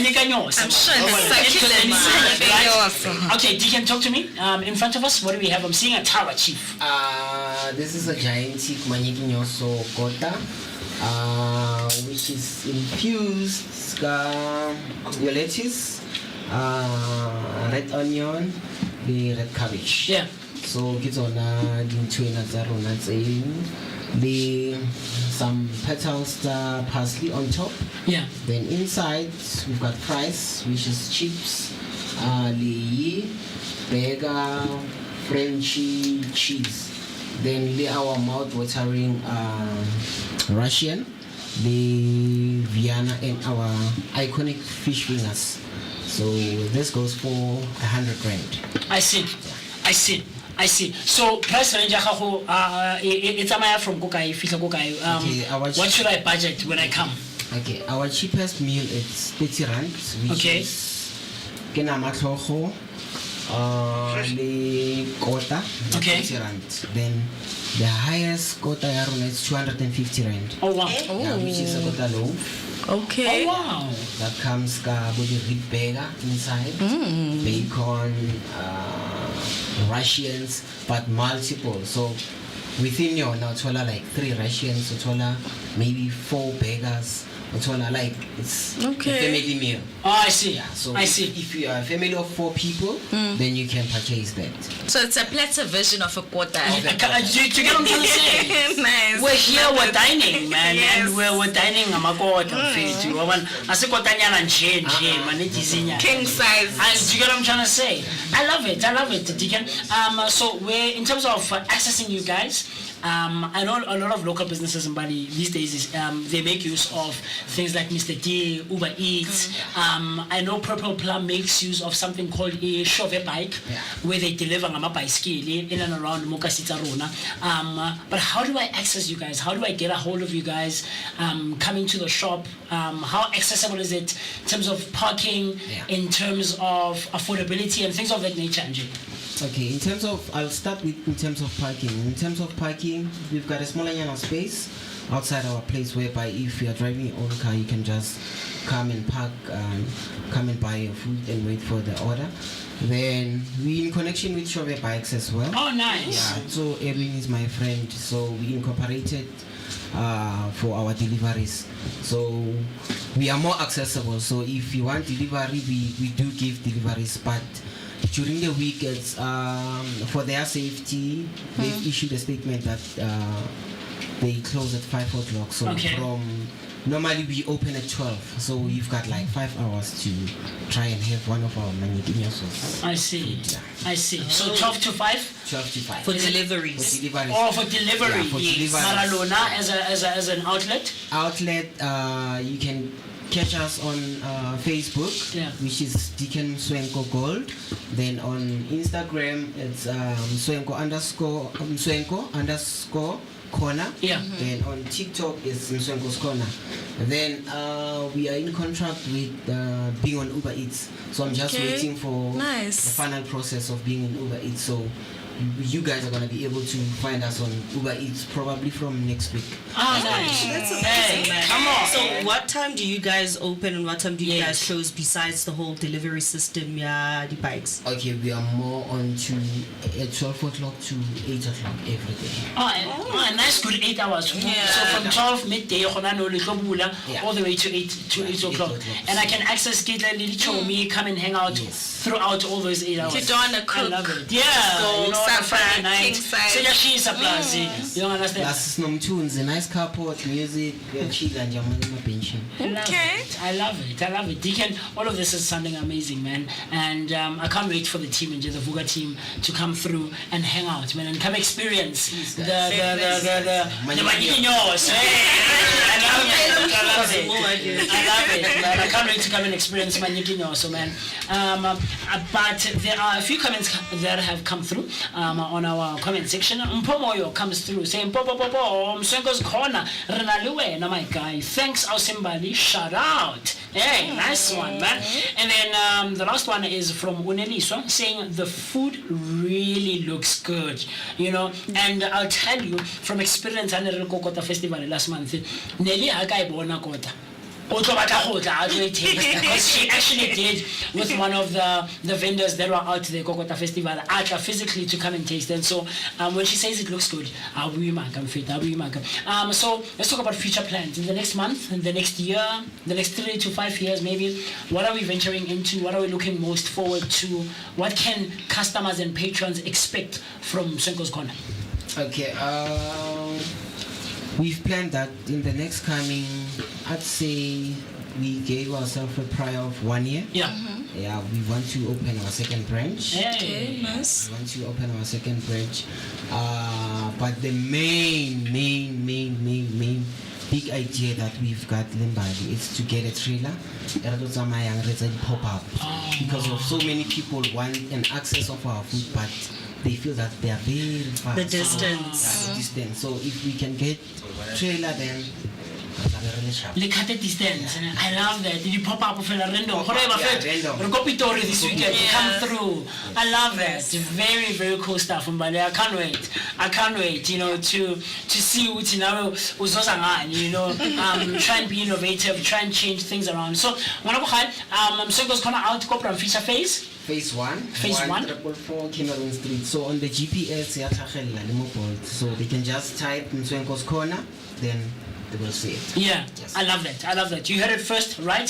Here on the Vooka Breakfast Show, where radio meets TV. Go out to Mswenko's Corner in phase 1. They will cater for you with all your needs. So quickly before we let you go, I want us to do a taste test, right?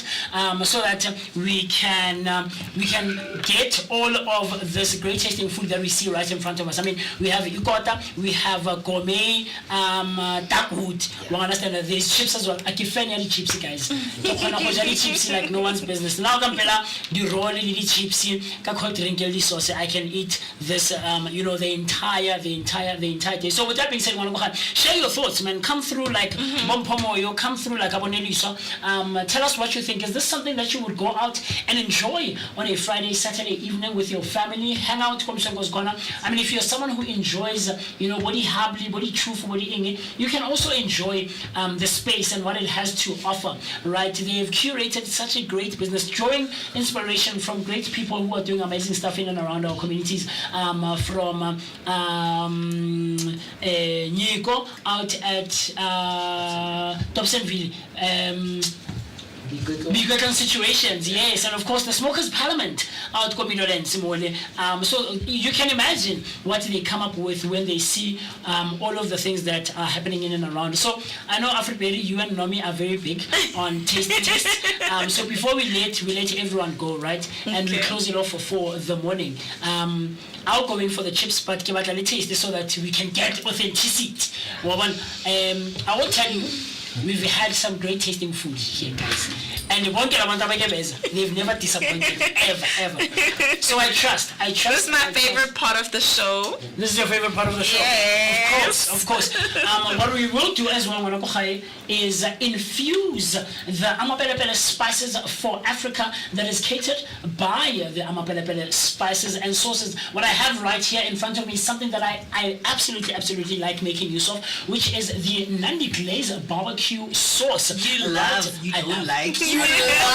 the Nandi Glaze. One thing I can tell is that Musi basically adds the Nandi Glaze to everything. Trust them to do that. So I'm going to make use of the Nandi Glaze, but right next to Afriberry, there's also the all-in-one barbecue-based sauce that we're also going to infuse. So do stay tuned in for that, because we will not disappoint you. Nelly, so coming through on YouTube comment section saying we'll definitely come through. Yeah. So Nelusa is promising, guys. She will. So let's dig in. I don't know who wants to go first between the two of you. Afriberry goes first. Okay. As you know,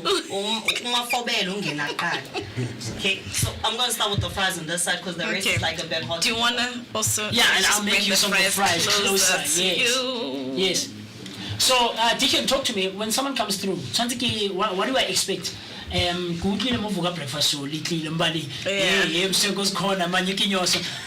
can I expect? Mangiza and Umbali comes through, young Bulisa, young welcomer. I can go to Deacon. What can I wait for? Okay, the thing is, most customers when they come, they battle.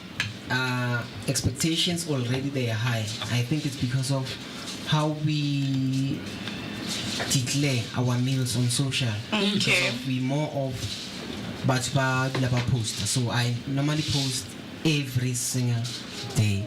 So I think if your food is good, word of mouth will do the work for you. Yeah. You don't have to, hey guys, Dijotaka no. But I think another factor for my headline, it's catchy.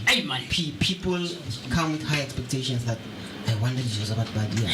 And trust me, when they come, they get blown away. I love that. I love that. So we're loving the fries. We're loving We the are, fries. We're enjoying definitely. them. And look, I'm going to let you go and let them go so that we can enjoy this food for the rest of this Tuesday morning. But the time right about now is 40 minutes after the hour, 10 o'clock on a Tuesday morning, the 7th of October. We've been hanging out Nombali and with Deacon from Msenko's Corner. Manyekin also all the way from Fisher, right? Bringing us great tasting food. Gourmet Kotas, gourmet dark woods. So I want to let them go and switch off the cameras so that we can enjoy the succulent flavors. Right? But with that being said, let's you and I and the rest of the team meet each other and see each other tomorrow bright and early so that we can continue having a great energy exchange, having all-encompassing, thought-provoking, and of course, knowledge-giving conversations aimed at giving you so much information and knowledge in all various spaces. It's a Know Your Rights Wednesday morning. It's a Comedy Wednesday as well. Mind a Basket, talking all things that have to do with the psychology and of course the mindset. On your face. So that being said, share your thoughts. It doesn't end here. YouTube comment section using the hashtag Vooka Breakfast Show. Dial the number 060-493-3226. Until tomorrow morning, I'm going to let Unomi and Afriberry enjoy this great tasting food, and then the rest of the team and you and us will see each other bright and early tomorrow morning. Leaving you out with the great tasting, or the great sounding, they got a great tasting, great sounding music of Emotional Trauma with the prima donna with Nick Caution. Cool stuff. And for me, Afriberry, also known as Miss Berry Blaze, but to the darker the berry, the sweeter than Dundu. Nina di mam nyama mam shopulik te katekin, but Marloka from an Ametai Kumaka. So when I'm on it, bye guys, I want to go eat the fish fingers. Nomi is here. Yes. Where's the camera? I can't even see the camera. I'm so excited. Nomi is here. Hey. Taste, flavor, everything on point. Succulent, 10 out of 10. I love it, man. And I'm the bad guy yet again. Spent so much time trying to find who the victim is. It's probably both of us, but neither one is giving in. So here we go again, throwing punches at each other's ribs. Gunshots sting like a buckshot. The pain hits deep, it's like my heart becomes a blood clot. Love dots, you're unblocked. Just to get this message, hope you get it on your bus stop. And then the bus crash, your true intentions unmasked. This should have been a fairy tale ending, but you uncast. I know it hurts bad, but you know you deserve that. We'll never have the life we once had. Hey. Emotional trauma with a prima donna. Hey. Yeah. Emotional trauma with you. I got my problems with you, but I can never get away. I wish my brain had a hard drive that I could reset. Wish I made the right decisions, but it's hard to reject. Moving on, but you got me on both sides of the fence. Left your mark forever, that's without a scar on the flesh. Wish that I was sick and didn't hit the bar when we met. And spent my money time with you just to be in this debt. See you happy somewhere else while I've been filled with regret. Try to find someone to blame, but it's just cause and effect. Hey. I thought that was the truth, cause nothing lasts forever, that's except for me and you. Young and unaware of all the shit that we would do. Try to make it out alive, but didn't make it through. Your parents probably hate me, but my mom still always asks if we're getting back together, even though it ended bad. Forward thinking, haunted by the habits of my past. Precious moments with you, girl, you even met my dad. And any girl after you won't ever have the pleasure. So I guess it's part of why it's hard for me to ease the pressure. So many years, so many times I can't remember. Fear I'll lose them all forever. Hey. Yeah, emotional trauma with a prima donna. Yeah, emotional trauma with you. I got my problems with you, but I can never get away.